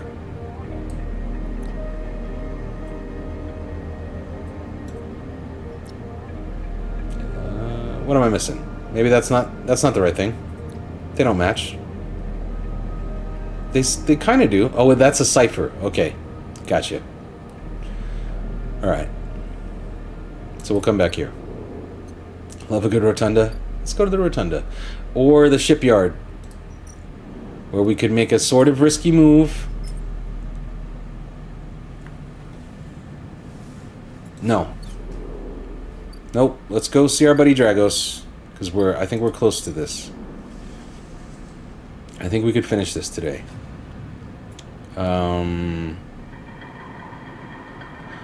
Let's take our pretty good dice. And let's try and knock this out today. I think this is the way.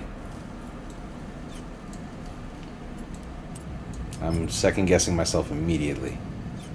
I think this is the way. We're gonna complete this task. Unless we put this here, because it's safe.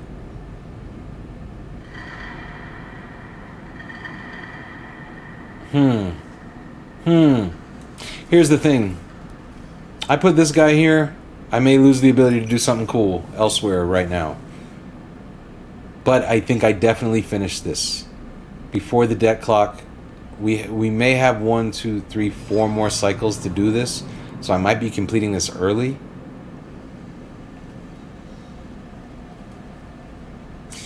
How about we split the difference? We put this guy here, which has a pretty good chance of working out real good or decent, and then we keep it pushing with our special dice. Let's do that.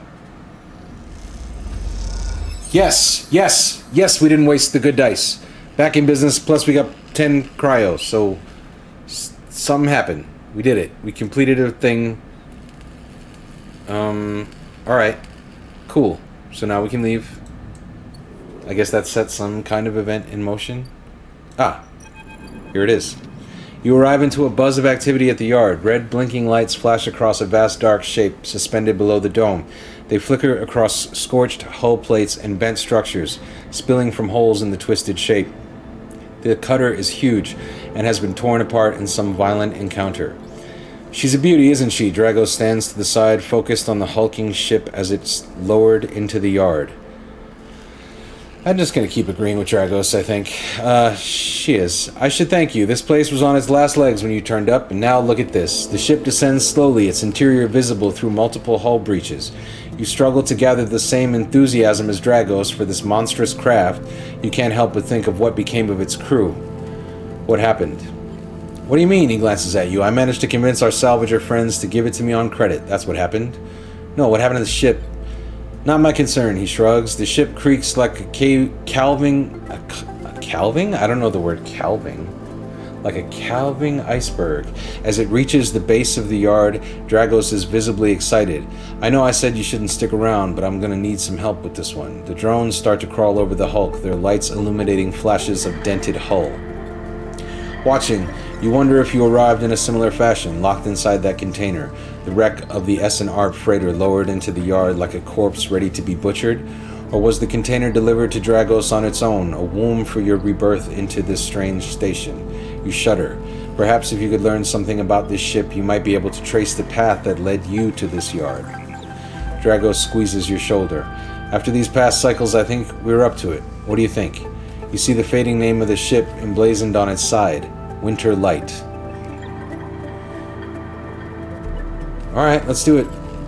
I'm suited to this kind of work. I got the +1 on me. So this might be a good way to, like, get at things. So I'm going to stick with Dragos, I think. He claps you on... I think Dragos goes well with the type of character we're playing.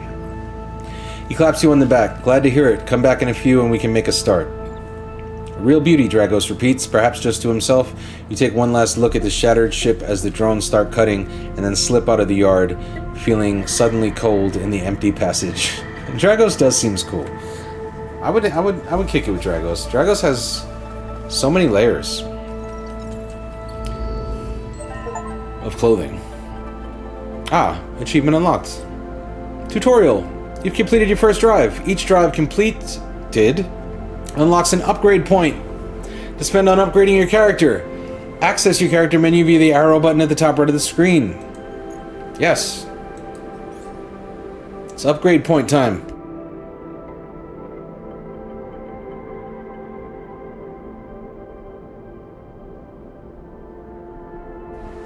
This game's gonna keep me hydrated.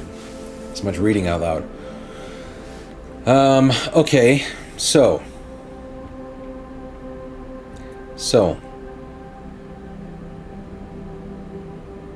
digital interfaces, we want to get better at that. Chance to gain cryo on interface actions. Or random scrap item on engineer actions. Which I think is coming soon, because we got to go do stuff in the shipyard.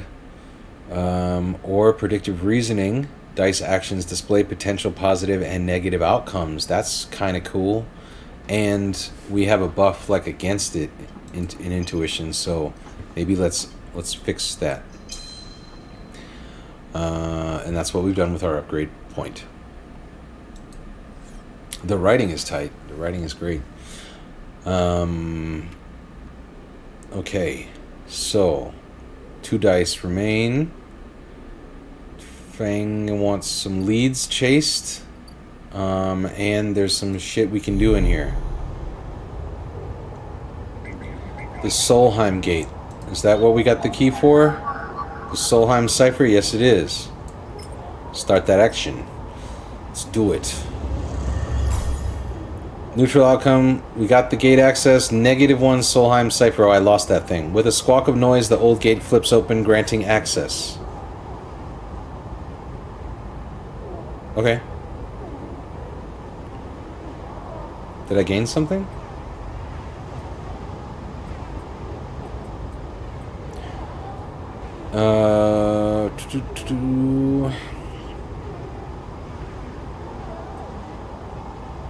Alright. I don't know if... Yeah, I can leave here. So that's done. I guess that will just cause something to happen when I leave, probably. Yadigan agent. We got this?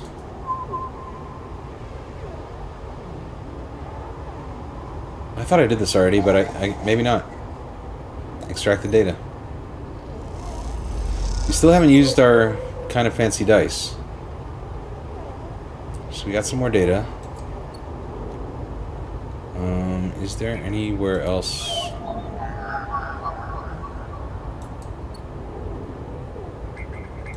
Go. Let's see if anywhere wants to take our fancy dice. This would. This network storage holds corporate records, most of them corrupted by a failed system purge.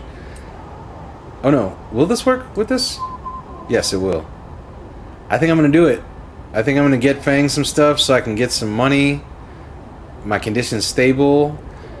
I'm gonna try and get some cryo to unlock that place or do some other stuff. I think that's the decision. Do it. Let's extract the data. Okay. Let's get out of here before the weird hunter thing attacks us. It's at 3 out of 6. Can only assume that's halfway bad. But we're out.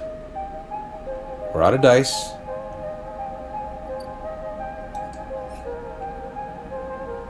Help Fang chases leads.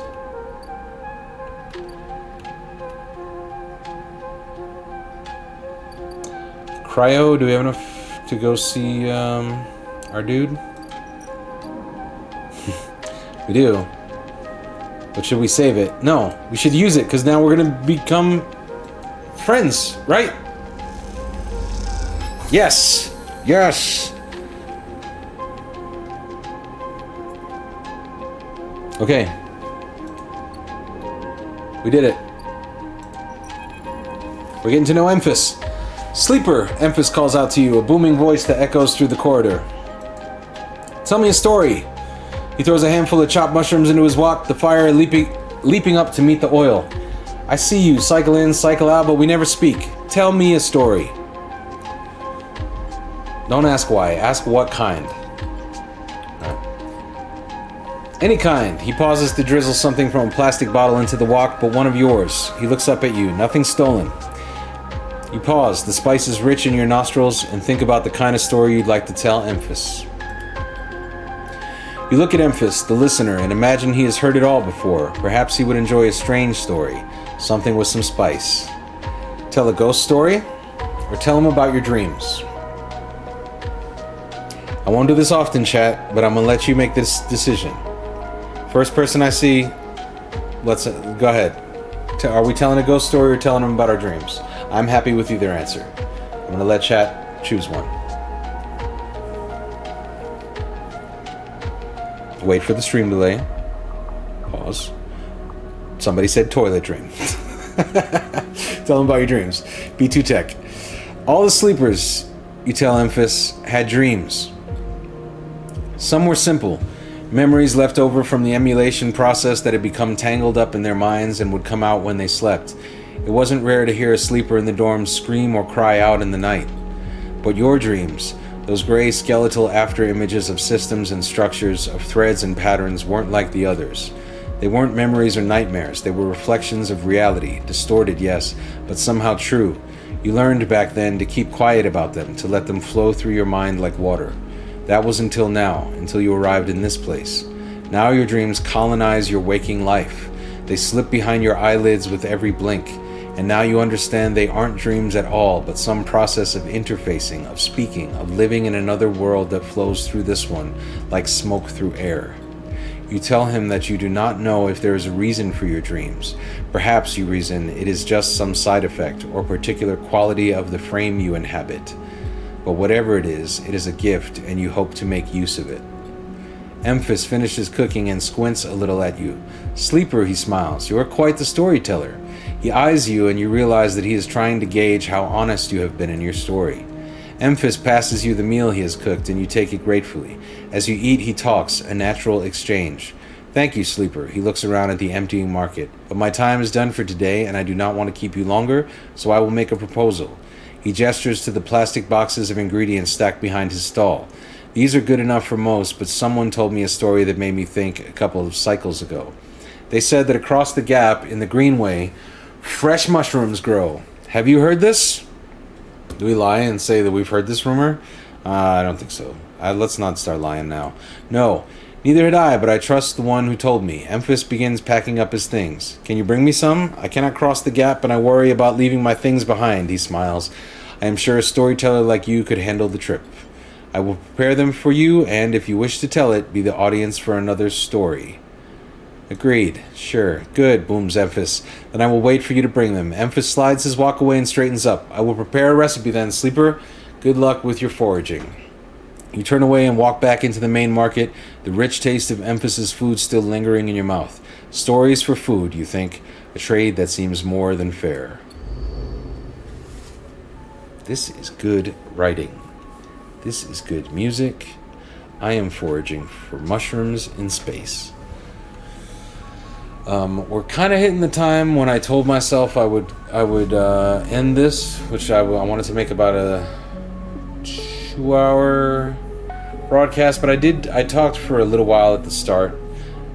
So maybe I'll go to another 15 minutes to half an hour, and that'll leave me with some time in my night to get some work done before bed. But I'm digging this. I'm liking this. I know we've got a small audience here. I explained at the beginning, my idea with this is a live VOD, a stream that has some audience but not a lot of audience. Happens at night when a lot of the UK audience is at bed, at bed, and so I'm gonna upload this tomorrow to YouTube in the same way that I put up the Last of Us playthrough. And maybe I'll just start making these, like, with limited audience, but post it as VODs the next day. Which will allow me to, like, talk to folks, but also stay pretty focused on the game and immersed in what's going on. That's the plan with this anyway. I've wanted to check out this game, and checked it out enough to know that it might be a cool thing to try and stream. But I'm digging it. I like this fucking game either way. It's a game I feel like I want to keep playing. So I might as well keep streaming it. No cryo, no dice.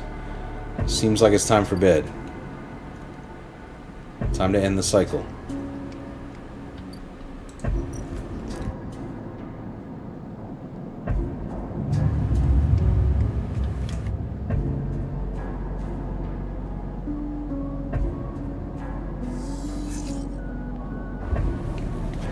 My voice is gonna hit its threshold soon too. Okay. Now, using some of our dice on sunbathing, but our condition is stable. As long as our condition doesn't go down, I don't have to worry that much about food. I don't think, do I? In any case, I'm going to take these dice and I'm going to do some shit I've been wanting to do for a minute. So, let's go... What's going on at Fang? Just data. He wants data. And give him this.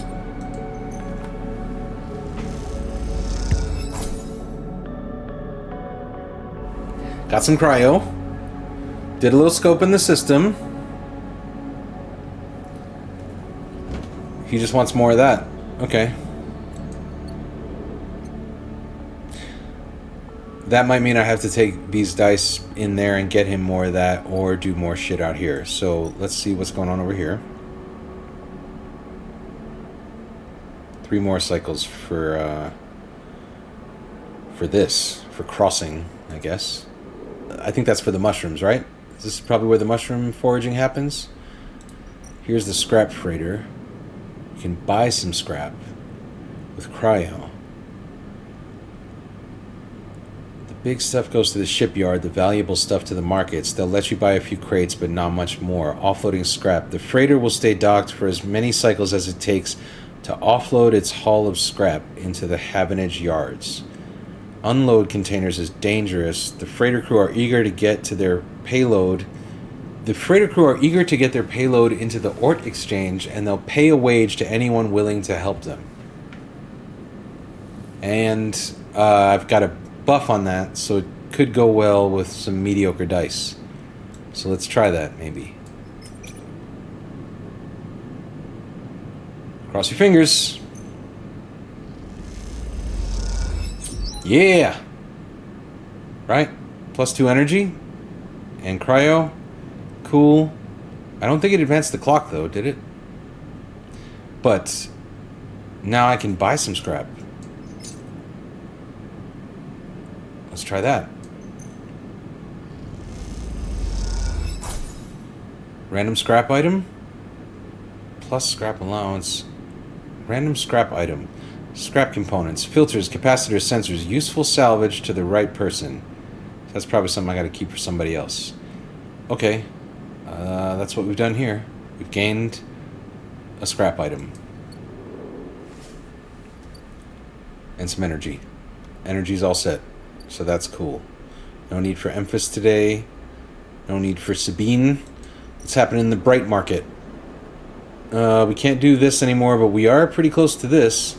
And maybe we take some good dice. Oh shit. I fucked it up. Here we go. We take some good dice. We put it in here. It's risky, but it could work out. Only a 25% chance of this going negative on us. Let's fucking do it. Let's do it. Let's do it. Yes. Yes.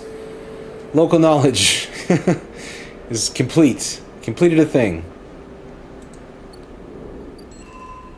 New drive discovered. Build a ship mind? You've heard talk of a fabricator owned by the Ort Exchange. With that and a few fragments, you could build a ship mind core. Gain access to the Ort fabricator.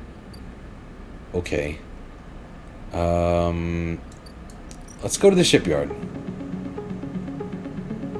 I'm feeling froggy today. It's been going okay.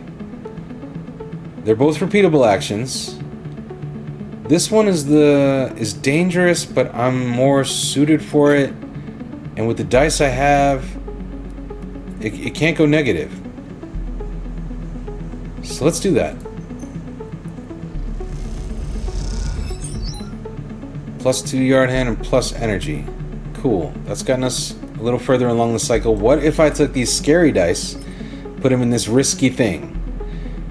What if we lose a cycle thing? That would be horrible. What am I gonna do with this? Maybe I'll save that. I don't need it for photosynthesis though. What am I gonna do with it?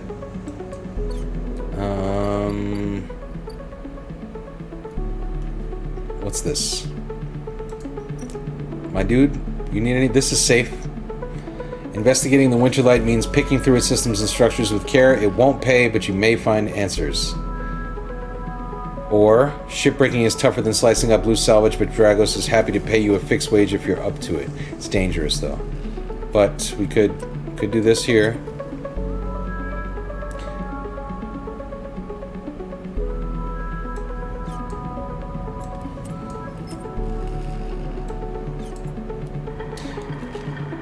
This is safe, but when I put this here, it gives me a 25% chance negative outcome. What happens if I put this here? 50% negative. That's not that safe. Alright. I think we're gonna do this. No. I'm changing my mind. I'm doing this. There's no chance of it being a positive outcome, though, if I do that. Fuck, I'm changing my mind again. I'm doing this. I did it. No backsies. Fuck, negative outcome. Oh my god, look at what it did to the clock. Dragos is giving me a disapproving look. Oh, Dragos seems increasingly nervous about your presence in the yard. You're not sure he's going to hold his nerve much longer. I made a bad decision. Shit. Okay. That's how it goes. Sometimes there's really no backsies. Alright. This is the thing about... If people haven't played Disco Elysium, man, I definitely recommend it. It's similar. There are... You kind of are making these decisions based on dice rolls and your own decision making. And, it's heartbreaking in Disco Elysium because you see whole endings and shit just disappear with dice rolls sometimes. You're just like, well, you're not getting that ending. You're not going to find out what that is. You're not going to see this beautiful part of the game. I watched Limmy stream Disco Elysium, and I loved when he was streaming that. It was one of my favorite things I ever watched him stream. But... I watched him also just walk away from the part of the game that just made me like weep because it was so beautiful. I watched him just make a decision that made it so he would never see that, and I was just like crushed for him. It was chaos when he was streaming it because people were having so much trouble not spoiling it for him because of shit like that. They were just like almost trying to, like, I almost myself, I understand the fucking rule about, like, don't spoil my playthrough. I almost myself was like, please, man. Yeah, I felt it within myself, like, man, please, you're about to make a huge mistake. Okay, play the exchange. The flow of chits and components in the exchange is complex, but a sharp eye and some tight trades can net you a good margin. Sell components. The ore exchange is always hungry for new hardware to buy up, break down, or sell off if you're happy to supply it. Yeah, I did just get some of this shit, so let's do that. This is risky. I'm not doing anything risky with these shitty dice. -1. Cool. I got cryo and I'm a trusted trader. I'm on my way to being a trusted trader. Okay. Well, I don't think there's anywhere in here.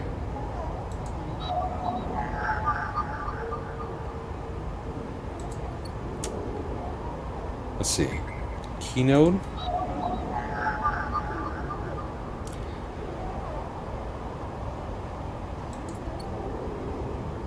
Keynodes are keynodes. Solheim node. That's interesting.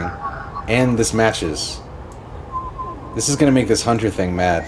But I'm going to do it. This is what I'm doing with the dice. I'm going to get some more data so I can give it to my dude Fang.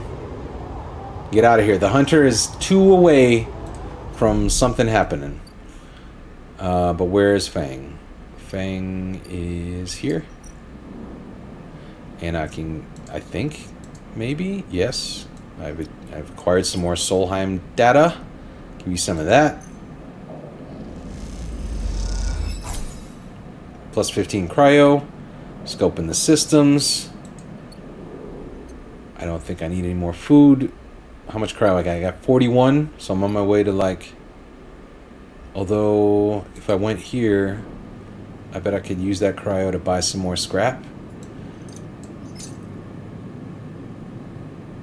Is that wise? Or do I say, yeah, fuck it. I'm gonna repeat this little sequence of things, I think. That's got me some more random shit.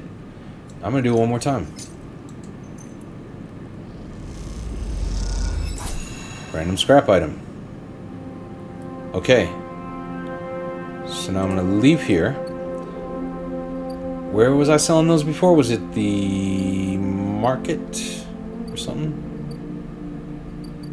Where'd I trade that shit? Was it Doc? I don't know. Nope. Was it the Rotunda? No.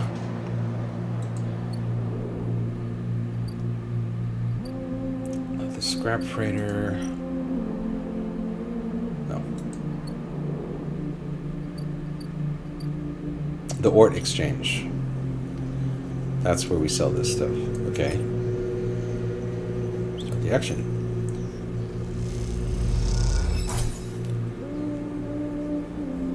So I'm a more trusted trader, and then I can do it again.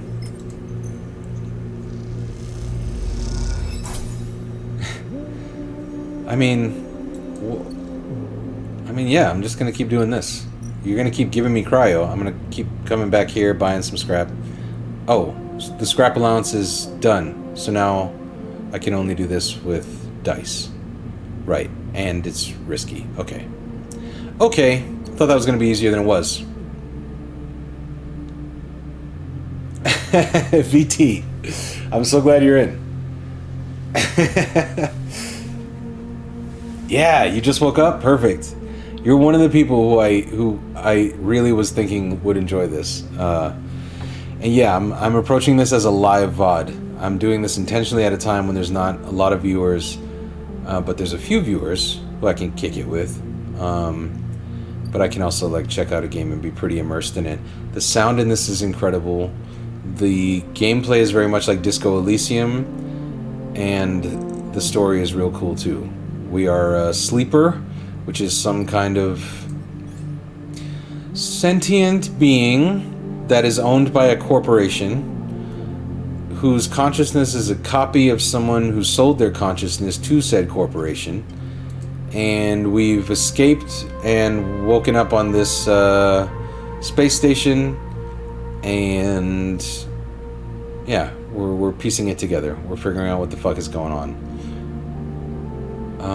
I think I've done all the things I can do for the day, and so now my next move is to go here and end the cycle.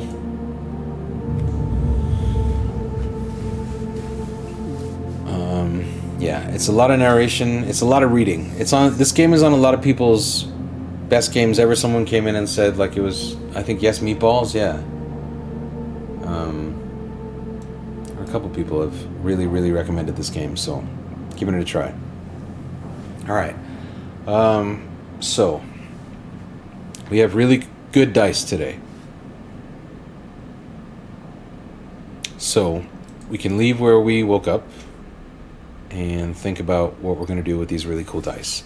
Yesterday, I had a horrible situation here. Everyone was real mad at me, so I'm going to take my best dice, do something a little dangerous, Get my reputation back around here.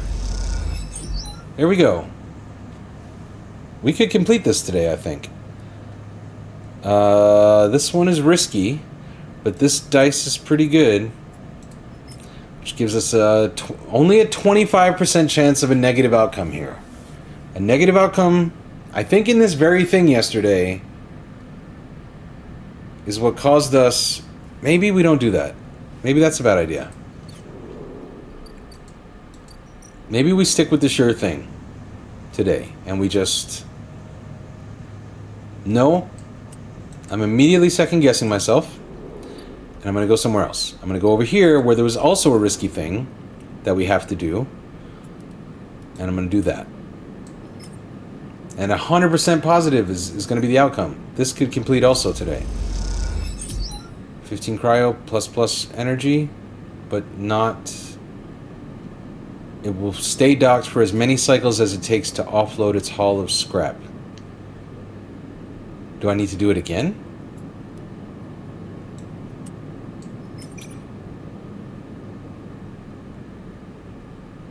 I think I'm going to do it again.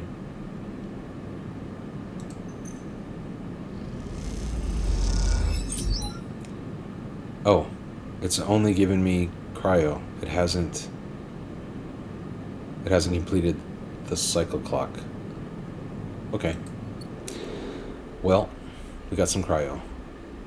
We can take that to the place where the Ort people are doing stuff. Yep, the Ort exchange. And we can play the exchange. 50% positive, 50% neutral. I think I'm going to do it. I'm wild with the dice today. I'm making wild dice decisions. But I'm a trusted trader and I made some cryo. And I now have enough cryo for this thing here, the low end gate. So let's do it. Let's pay the toll.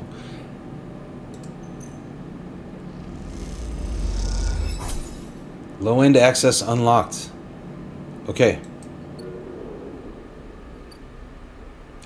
We can now go further in the station to the Founder's Gap. What is this? To reach the Greenway, you need to pay for a pass, a practice invented by the spacers moored here. They call it Founder's Ferry. 150 cryo. Low-end access. You need that low-end access. The Free Spoke. Enter the Spoke, a tangled network of service passages and makeshift tunnels cut through the Spoke as if it were a hive. There are no maps here. Repeatable actions. Scale the Spoke. Blistered with precarious elevators and stairways, the Spoke can be navigated from the outside, but the climb requires bravery. It's risky. We could do it. I don't know why we want to do it, but... BT, you hear it? You hear why I wanted you to check this game out? Blistered with precarious elevators. It seems a little risky. You want to climb the thing? B2? B2? Let's see what else we got. Low end. There's a lot of shit here. Block maintenance. I'm not an engineer. The ramshackle blocks are always in need of repairs. Helping out is a good way to make friends.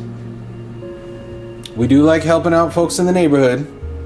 The clack of filter caps can be heard in every concourse in the low end as the residents play rotating rounds of this game for cryo. So it's risky, but you can make cryo.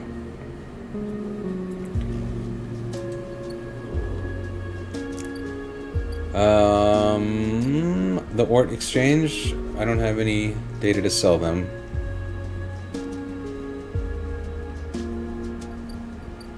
What's happening with Dragos' yard? Forensic trawl. Investigating the Winterlight. Oh, yes. Is it? Well, maybe this is what we want to do.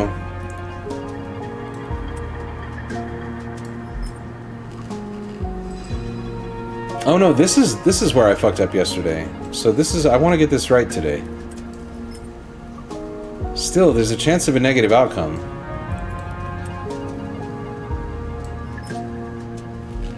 Both ways. Alright, this is risky.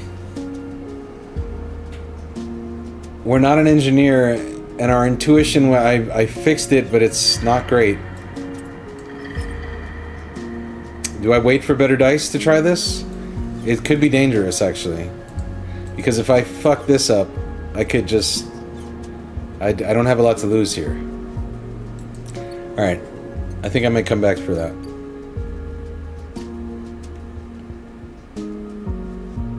Maybe we go see the Upside Down World?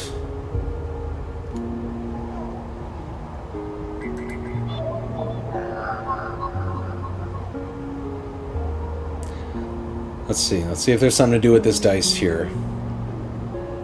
I'm coming up on my time I said I was gonna end as well. So let's see.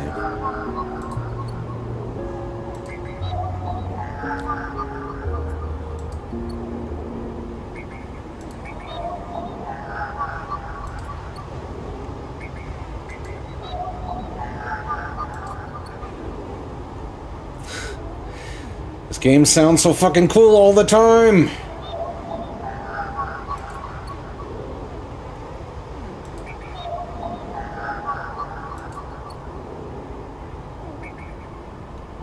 Okay, I don't think there's anything to do in here.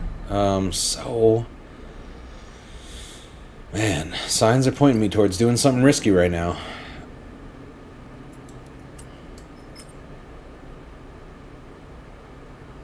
Alright, let's do it. Let's climb the spoke. B2 Tech.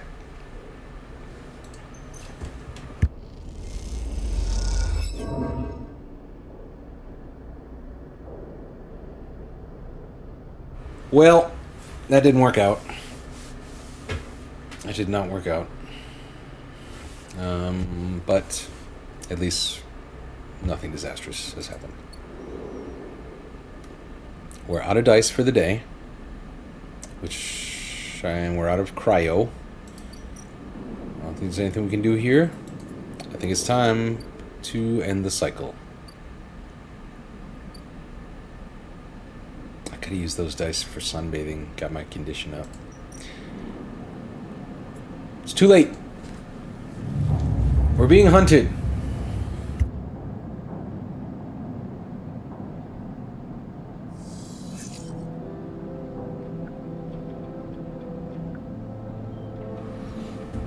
Okay, we have 3 cycles before someone out there who's tracking me arrives. I might try to play that long because I'm very curious who the fuck is tracking me. I've got some good dice today. The energy is low. The condition is stable, but I need food today. Maybe a negative outcome? That could have a negative outcome? This is risky. I guess I use one of these.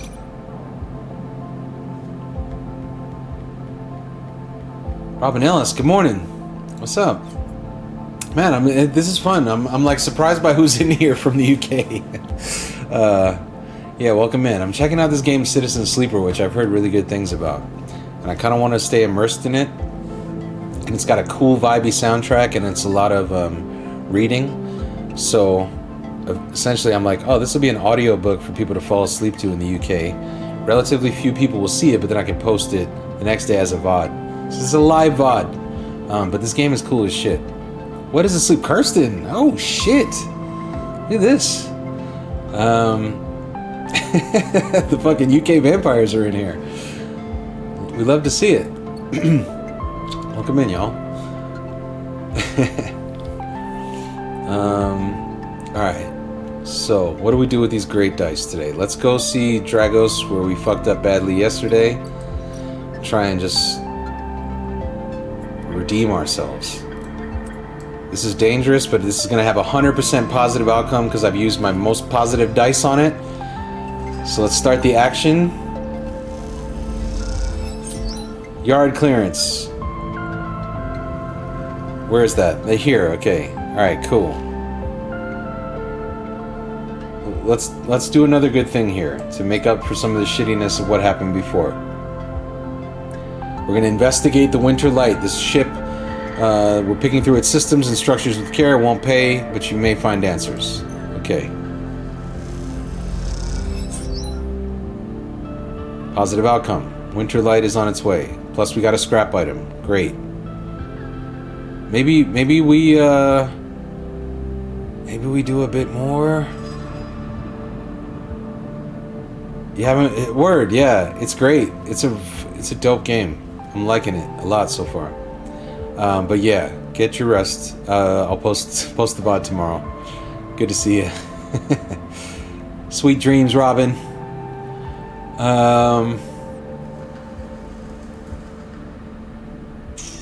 Do I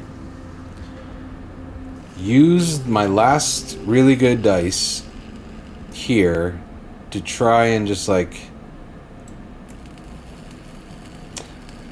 I think this is what's this about? This is about, let's see. Actually, let's check out our drives because it's been a while since we did that. Disabling the tracker is still the main thing we've been trying to do. So let's see. Let's see what related to our drive is highlighted. So these are like your goals as you progress through the game. This is all the open quests kind of, and then you can like set which one you want to focus on most actively. So we are trying to disable the tracker. We have 3 cycles before whoever's tracking us gets here. And there's no obvious little dot on a thing telling us that we should go there for what we need to do. Where can I get more of the stuff for my guy? Sondheim or some shit? Keynodes? Node pulses? We could use this. Let's see what it does. Track him back. It's a good idea. Got an encrypted key. Got 2 of those. Don't know what to do with them. There's keynodes. But those don't seem related. Or are they? Are they related? Nope. Got some encrypted keys. I'm gonna get out of here. Should we try this risky shit again? Should we try and climb the spoke? 50% positive, 50% neutral, or enter the spoke, which is dangerous, but this could be 50% positive, so there's no negative outcome here. Let's try this. Yes, spoke climber, +2. Somehow deep in the spoke you come across a thoroughfare lit by work lamps where groups pass back and forth with ease. Okay. We've progressed into the spoke. Now, I think I will go... wait, I can go to the ore exchange, and I can sell components.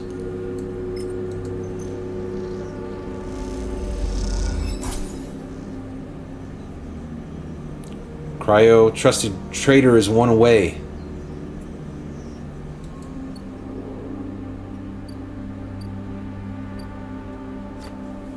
What's up with Sabine? Ah, stabilizer.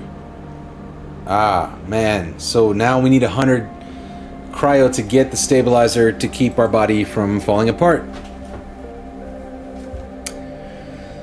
But, to get better energy, I think I'm going to use the last dice of the day to sunbathe, which has a 25% negative outcome somehow, which is terrifying, but I'm going to fucking risk it. Here we go. Yes, +2 energy. Great. Great. And we're going to end this cycle, I believe, now. Fuck.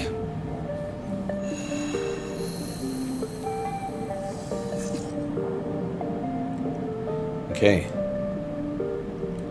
Here's our dice. Here's our day. What are we going to do with it?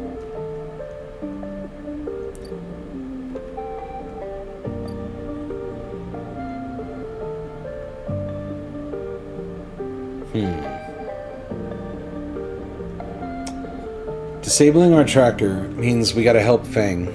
So let's go see Fang.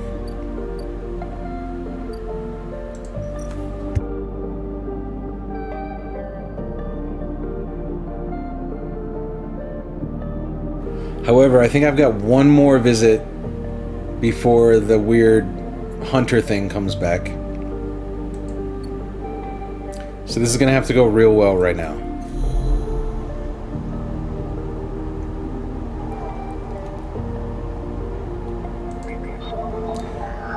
And we're looking for something related to Solheim. This personal terminal is empty apart from a single high-level encryption. But it just says keynode. I keep getting these keys. I don't know what to do with them. Some gang enforcers, yeah. I've opened this. Oh, maybe the dark ones are ones that... Ah, Solheim node. Okay. Yes, this will work.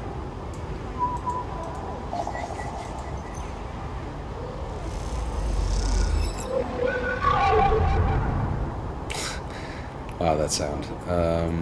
Okay, so we got some of the stuff that Fang needs. Continue. Oh, here we go. A glimmer in the dark catches your eye as the orb of Hunter's head appears in the distance. It is looking for you. Do I run or do I hide? Oh, I think I'll hide. You slip down into the ghostly structures of the eye, a feeling like passing through a cloud as their data structures deform and reform around you. Another glimmer catches your eye, closer now, that roving orb wreathed in tentacles. It flickers, jumps once, twice, and then it is here. Hunter is here. Entity, submit to enquiry. Hunter reaches for you in that unpleasantly familiar way, its waving threads creating a cage. Struggle? You push against the threads as they close in, becoming frenzied as you push them aside. You are caught by whipping tendrils and feel them pulling you away from the anchor of your body. You push through, clearing the threads. Entity, hold for processing, comes the scream from behind, but you are already gliding away back to your anchor, your body. You awake, dizzy, distorted, but safe. Okay. Got past the hunter. Can I get any more of that Solheim stuff with my super cool dice? Havenage Gate H4, Havenage Agent. Let's check out the agent. Don't have the right dice. Let's check out the gate.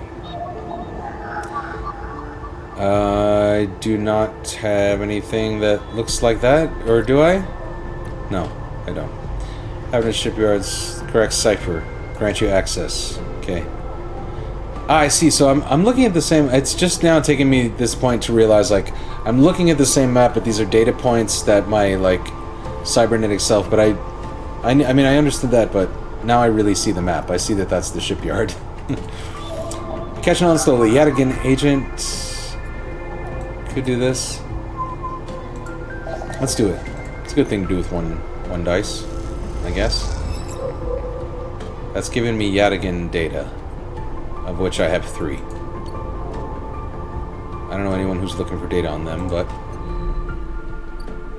boy, when I find them. Okay. Play the exchange. No, we have to go see Fang, because we have some stuff for him. Let's see. Where's he at? He's here. This could hopefully help us with this tracker situation right now. Yeah. Fang's eyes light up as the data is transferred over. He hands you a stack of chits and waves you off. Scoping the system, leave, but that's... should have done something. Yeah. So now we go see Fang. When we complete these actions, it triggers like new parts of the story, so that's why, if you've come in the middle, that's why I'm trying to like complete and choosing which parts of the story I'm going to complete. As you enter the bay, Fang is nowhere to be seen. The banks of servers and machines blink out of the dark in staccato rhythms, unseeing eyes of the station's digital ghosts. Shitheads, Fang's voice echoes from behind a stack, followed by the hammer of a fist on a metal casing. These snaky shitheads. Who's snaky? Sleeper. Fang's smiling head pops out from behind a stack. Just the emulated consciousness I have been eager to see. Come back here. You pick your way between the thrumming stacks, trying not to trip on the loose bundles of cables that blanket the dark floor. Fang is sat in front of a set of monitors mounted to a stack.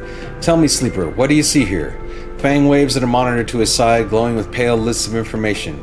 You lean in closer, looking for the links in the data. The tables seem to be filled with personal information, names, genders, dates, ID numbers, all the markers of institutional records. Shitheads? Fang laughs. Maybe not all of them, but what kind of shitheads? Solheim. That's who I've been stealing information on. Bingo, he taps at the terminal. I pulled these from the old data you brought in. All employees of the Eye's original owners. And, he leans past you and scrolls the list down. This one. This is a snaky shithead. He stabs at the screen with a finger. The name reads Hardin Hurst. Friend of yours? Who's Hardin? That, says Fang, giving you a sideways look, is the thing. He drags a stool out beside him and motions for you to sit. There just so happens to be a Hardin Hurst in Havenage. He waits for your reaction. In Havenage. Havenage is like the government here, right? In Havenage? That's it. He's right here on the station now. Fang leans back in his chair. Just think about it. Decades ago, Hardin worked on this station as a... Fang leans across to look at the monitor.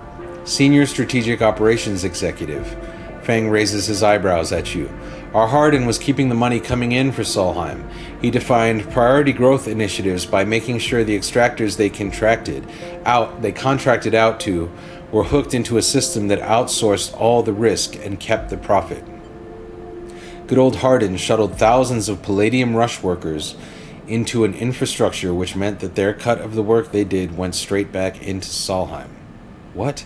Good old Hardin shuttled thousands of Palladium Rush workers into an infrastructure which meant that their cut of the work they did went straight back into... So like indentured servitude or slavery, wage slavery.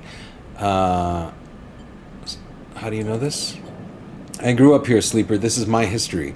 I am a child of the collapse. Fang turns back to his screen, staring hard at the strings of code flickering by. Before I was born, my parents were Solheim contractors. They ate in Solheim canteens, worked on Solheim ships. They breathed Solheim air and slept in Solheim beds.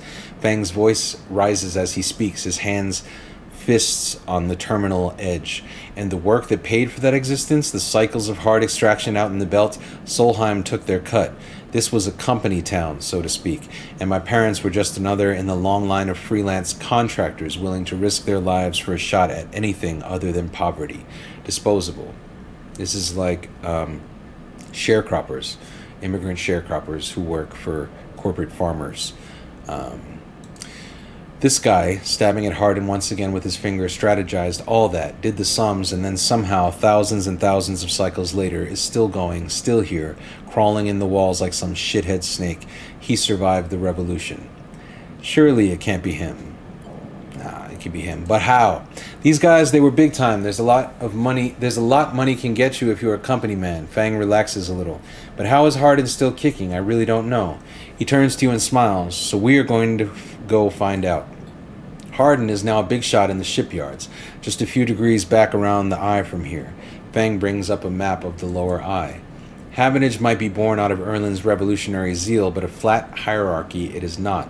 Hardin happened to float to the top. Fang zooms in on the far yards. Fang grimaces. The thing is, I don't have access to those systems. The shipyard crew is pretty paranoid, and they don't like anyone from systems digging around in their stuff. Plus, we need more than just the name of a Solheim executive. We need proof. Fang holds up a thumbnail-sized drive. That's where this little creation of mine comes in. I call it a Ripper Worm. Ripper Worm. Great rapper name. He turns the drive between his fingers. It'll rip through any digital storage and spin out a silken thread of filtered data. This one is set on the scent of Hardin Hurst. He hands it over.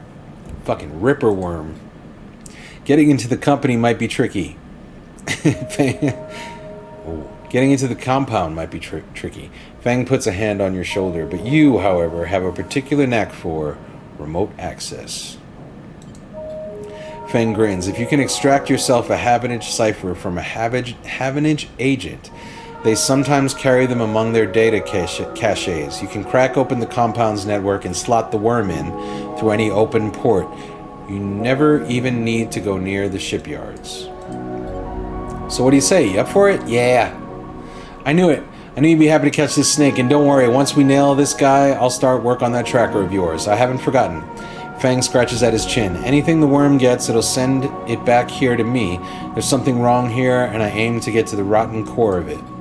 You leave Fang digging through data among the wires and machines of the old station. As you walk out, you try to imagine the eye as it once was, a vast machine running smooth and strong, directed by people like Hardin. A vast, Solheim-built machine into which thousands poured from the surrogate systems, looking for a new life. The hope of a better future, engineered to line someone else's pockets. It's an idea you are intimately familiar with. You think of Hardin, still alive, still part of this place, and wonder if the past is ever truly past. Damn. Bars. This game has bars. Alright. So, we've got to go back in here, I think. Here's our Ripper Worm. Here's a Havenage agent. I have Havenage data already that I've stolen. Can I... What can I do with that? One wonders. Oh, there's more to see at the merchant freighter? Have I done this? I think I am a trusted trader. This is a locked action. You and the merchants know these fragments are overpriced, but are they willing to admit it? I have to get a skill upgrade for that. Buy shipmind. I'm not sure why I was brought here, but maybe things have just changed here. Let's see. Huh, what to do? What to do with these 2 dice? 2 action dice for the day. What are we going to do with them?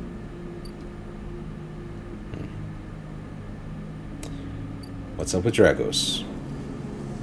He's got some hard shit going on. This winter light thing is difficult and dangerous. So maybe we use the good dice on this, even though it's not really our track of what we're supposed to be trying to work on. Alright, I'm going to have one more good look around here and just see if there's any chance that I can get Fang what he needs faster, because someone is tracking me and they're coming very quickly. I don't need the Yadigan agent on the data point. Keynode is not what I need. This guy, the Havenage agent. I can't, like, just drop a Ripper Worm on a motherfucker now. What is the Ripper Worm? What's the point? Keynode. These are already open. Alright, so there's only 2 agents. There's this guy, who needs the 2 dice, and the other guy as well, who also needs the 2 dice. So for now, there's nothing I can do here, so I'm going to leave. Alright, where do we use these 2 risky dice? Do we go to the shipyard with them? Do we go to Dragos with them? This is 2 away from being done. So there's a good chance we could finish this here and do something at the shipyard. 100% positive outcome if we haul materials. Let's just do it. That's completed it. So something's happened. Lem and Mina, worker and daughter. From the walkway, the side reel horizon looks impossibly vast, a landscape of plating and frames. All along her flanks, torches flicker, drones maneuver, arc lights glint. The sense of scale of industry is both stunning and strangely unsettling. She's quite beautiful, I think. You turn to see a figure a little way down the walkway, leaning at the railing. He is thin, ragged, his work gear poorly fitting and loose. The torches of the side reel horizon flicker in his eyes as he turns to you. Lem, he leans back from the rail, revealing a child standing beside him, staring out at the ship. And this is Mina, he adds with a smile. Hi, Lem. Hi, Mina. Stay silent. I mean, say hi to the kid, you know. She stares and tucks herself behind Lem, who dutifully picks her up. She's a little slow to trust, aren't you, Mina? She buries her face in the folds of his overalls. Mina looks out from Lem's chest, a dark brown eye twinkling among the rough material. You working on her, then? Lem asks eagerly, gesturing to the vast ship, or just admiring? He shifts Mina's weight to his other arm. I'm working. I work here. Me too. He flashes a Havenage pass. I knew it. Just to look at you, I wonder if this is probably the Havenage worker maybe that I was looking at in Data World just now. I knew it just to look at you. I mean, he stumbles a little over his words, not wanting to be misunderstood. I mean, you look like a worker. She's Mina and my ticket out of this place. Our escape vector. She's Mina's and my ticket out of this place. Our escape vector, so to speak. The ship? You haven't heard? Anyone who takes a Havenage contract on the side rail horizon will be entered into a draw for the transit support crew. He smiles. We won't get to sleep the journey through, but a couple of decades of service will be nothing for me. And Mina, if it means landfall on a new world. He winks. Transit support? Uh-huh. Someone needs to stay awake to keep the thing running. He straightens up, stretching his back. That's a colony ship, friend. The Sealess Foundation is sending thousands to settle a system well outside the reach of the core worlds. It'll be a totally independent colony. No surrogacy, no corporations. Who's the Sealess Foundation? They are Havenage's client. Yeah, some wealthy project from the core systems, interested in independence and self-sufficiency and all that. They hired... Are these libertarians? Are these fucking space libertarians? They hired the whole shipyard out, helped re-kit it and everything. He strokes Mina's hair. Someone else's dream, I suppose, but doesn't mean people like me and Mina can't tag along. You think so? You think so? You say that now, my guy. They're not thinking of you and Mina's dream. Mina responds by pushing his hand away. Daddy, she whispers, food. Pulling an exaggerated grumpy face, she glances furtively at you as she plays with a set of dog tags that hang from Lem's neck. Can't trust him. I'm just chatting a little, meanie. Give Daddy a sec. He turns back to you and you suddenly notice how tired he looks. I'm not on the Havenage crew yet, but I'll work my way in. You can do it too, friend. We have to stick together. He smiles a little shakily and you wonder how long he's been working to break into the official shipyard crew. Yeah, maybe. I'm working on it. For sure. I'm going to say maybe. I'm going to sow some dissension. He looks out at the side rail horizon as if trying to pull energy from those flickering torches from the vast hull. We've got to hold out, okay? You aren't quite sure if he's talking to you. That's how it works. While he stares out, Mina catches your eye curiously. You agree, Mina? You with this bullshit? She straightens up and meets your eye. Daddy loves me. She says it stubbornly, daring you to question her. Nah, I feel you. I feel you, Mina. Lem smiles and lifts Mina. That's it. We hold on. He smiles sheepishly at you. You fucking suckers. Fucking hell. I'm a robot, and you're breaking my heart. We are just a couple of softies. Isn't that right, Mina? He sets her down, standing by his side, and she clings to his leg. Gotta go feed this one. He pats her back. Maybe see you on a shift, huh? He turns, and they walk down the walkway, away from the shipyard. You see them talking, and then a moment later, Mina turns around and stops. See you, robot. Her shout echoes down the walkway and she flashes you a parting smile before running to catch up with Lem. You watch them a little before you turn back to the impossible scale of the side rail horizon. A ticket out. Well, shit. I've discovered a new drive. And that new drive is... win a side rail ticket? Workers on the side rail crew... is it side rail? I don't know. Get entered into a draw for the colony ship's living crew. That's one way off the eye and into a new life. Yeah, but fuck that. Because then Lem and Mina have less chance, right? And also, I think this whole shit is bullshit. What's interesting, though, is I wonder if there's a path through this game where I never meet them. And where I just, like, hack them and fuck up their ship. Fuck up their ship, rather. Like steal their passcode and fuck up their ship or something, you know? I do have some of this. So now I'm going to give data from the Yadigan, which I think is like a criminal gang, to the government for money. Which doesn't feel right. 10 cryo. But it is making me money, and I do have a bunch of this, and I don't know what else to do with it, so... I'm snitching. I'm snitching a little bit. I'm snitching for money. Don't judge.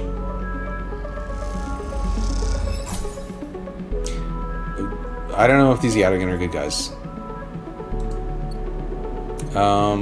That's got me some cryo. I got 80 now. I can almost afford stabilizer. This has some shit I gotta see. Unit assembly. This is new now.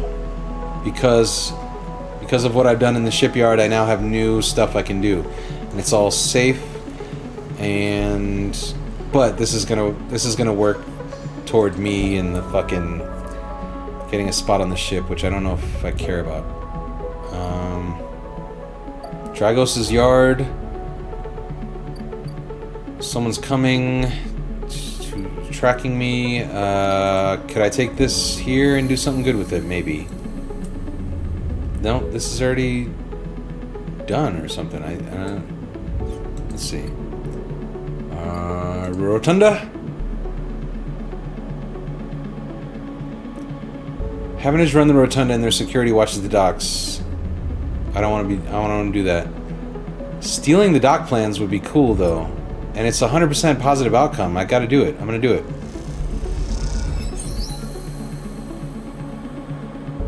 You walk into the security office on a shift change and walk right back out with the plans moments later. Simple. Beautiful. Done. Got the plans. Know the stuff. Look at this. I know new things now. Who's this? Ankita. Hey you! Wanna earn a chit? Ankita stands beside a huge pile of tied together hull plates. She stretches out her back, her shoulders bulging beneath her flight suit. Man, I've played an hour longer than I meant to. Her shoulders bulging beneath her flight suit. Sure. You cross the docking concourse as she begins to split the plating into 2 bundles. What is it with this place, she asks as she lashes the massive plates together. Everyone wants their cut. She straightens up to an imposing height, her armor plates creaking, and looks you up and down. Don't try anything, alright? She taps the butt of her sidearm. I don't want to have to put anyone else down today. Damn. Anyone else? She shrugs. What can I say? My temper's a little short lately. Ankita hoists 1 bundle of plating onto her shoulder. Come on then, enough chat. You've got to earn that shit. You struggle to shoulder the plates, but you do eventually. Ankita gives you a look. Ship's this way, and she sets off down a gantry at impressive speed. As you catch up to her, she turns down a passage, pushing through a small crowd of stevedores. Why are you doing this to yourself? What's all this for? Oh, this. She nods at the plates on her back. I'm building a treehouse. She gives you another of her looks. It's for the Ambergris, that cutter you might have seen sitting silent out there. I didn't. She rapidly turns another corner as you trail behind. She got cut up pretty bad on her last job and I had to moor up here for a spell, but since then it's only gotten worse. Someone got in and sliced the core from our ship mine, so now she's gone dark. She shifts the panels on her shoulder. The upshot is that I'm short 1 ship mind with a ton of repairs to do, and the rest of the crew signed off the moment they got wind I'd been stranded. So yeah, it's been a time. Anything I can do to help?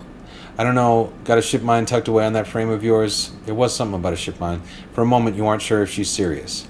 Ankita swings the plates from her back, almost knocking you over in the process. This is me. She hauls the second bundle off your shoulder. You're the first person I've met here who might actually be considered helpful. She pauses, chewing her bottom lip. Look, you want to help? Come see me. I need a hand putting Amber back together, and you don't seem like the type to try anything stupid. She passes the bundles of plates through the Ambergris's outer lock and then turns back. Just don't go spreading all this around. And Ankita throws you a couple of chits. Consider it a bonus for not trying to grift me. She gives you a parting nod and ducks through the doorway. All right, get out of here, she calls back, and the lock slams shut. Okay, new drive. There's a lot. I think I'm going to leave it. I'm 2 cycles away. I'm going to leave it here. Because, like I said, I've gone an hour past when I meant to stream, and I do have a little bit of work I want to get done. But this has been pretty cool. I'm liking this game. So I think I might leave it exactly here and come back to it at a later time. I won't do nothing offline. And we'll try this one more time. Maybe one more night this week if there's time to. Who knows? Who the hell knows? My schedule is evolving. My schedule is involving a lot of evolving at the moment. But yeah, it auto-saves. I love that. I love that for me. I'm gonna leave the music playing because the music is fucking great.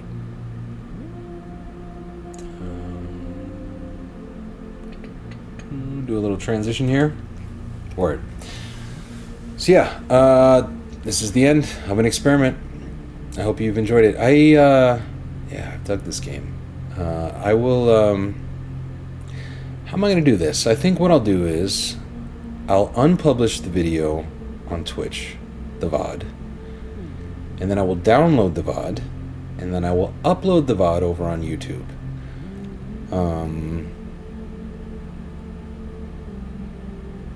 And then tomorrow, when other people awake, I'll say, hey, I did this thing last night. Go check it out. And it'll be over on YouTube. So if you missed the beginning, I'll probably get this posted before I go to bed tonight. So within the next hour, I'd say, I'll post this VOD over on YouTube. Nice. You woke up an hour or so ago as you went to bed super early. That's what's up, Cherry. That's what's up. Well, man, this is fun. This is kind of fun. I catch people as they wake up out of sleep. I like this. I like streams to sleep to. This is going to tank my Twitch numbers. I'm never getting verified on this fucking app, but I don't care because I've been verified on apps that have been bought by Nazis, and I just can't invest energy in giving a fuck if I'm verified ever again. So fuck it. We're going to do some streams to sleep to. That will be watched by relatively few people, but will live on as VODs. And yeah, I think I am going to play some more of this game because this is a cool ass game. So I hope you've enjoyed it. I hope you have a restful evening wherever you're at in it. And yeah, thanks for hanging out. I'll do a raid because it's just nice to do a raid. This will be a kind of random one, and maybe we'll meet some new folks on Twitch as we raid with a small group of people, many of whom are sleeping. Who could we raid? Who should we raid? As I look at who is live that I am following, let me just see. I got some people who I like. I don't want to raid them with a confusing number of people, but yeah, let's just do a raid. We'll do a raid. Actually, this is interesting. There's a couple interesting people live right now. Well, I'll send you over to the 27 Club. Good friend at 10:30. Some Scottish friends who are also up late. And I want to hear them talk about the politics of the day, because the world's on fire. Good luck with your dreams, everybody. Robin's still awake. Everyone go to sleep. If you're on the edge of sleep, be careful, because I'm going to send you over to some very likely political information now, and I don't know this is what you want, but thank you for hanging out. Thank you for joining the raid. Take care of yourselves. Take care of each other. Have a lovely night. The world is on fire, but we got each other. Fucking A. Give Robin the last word.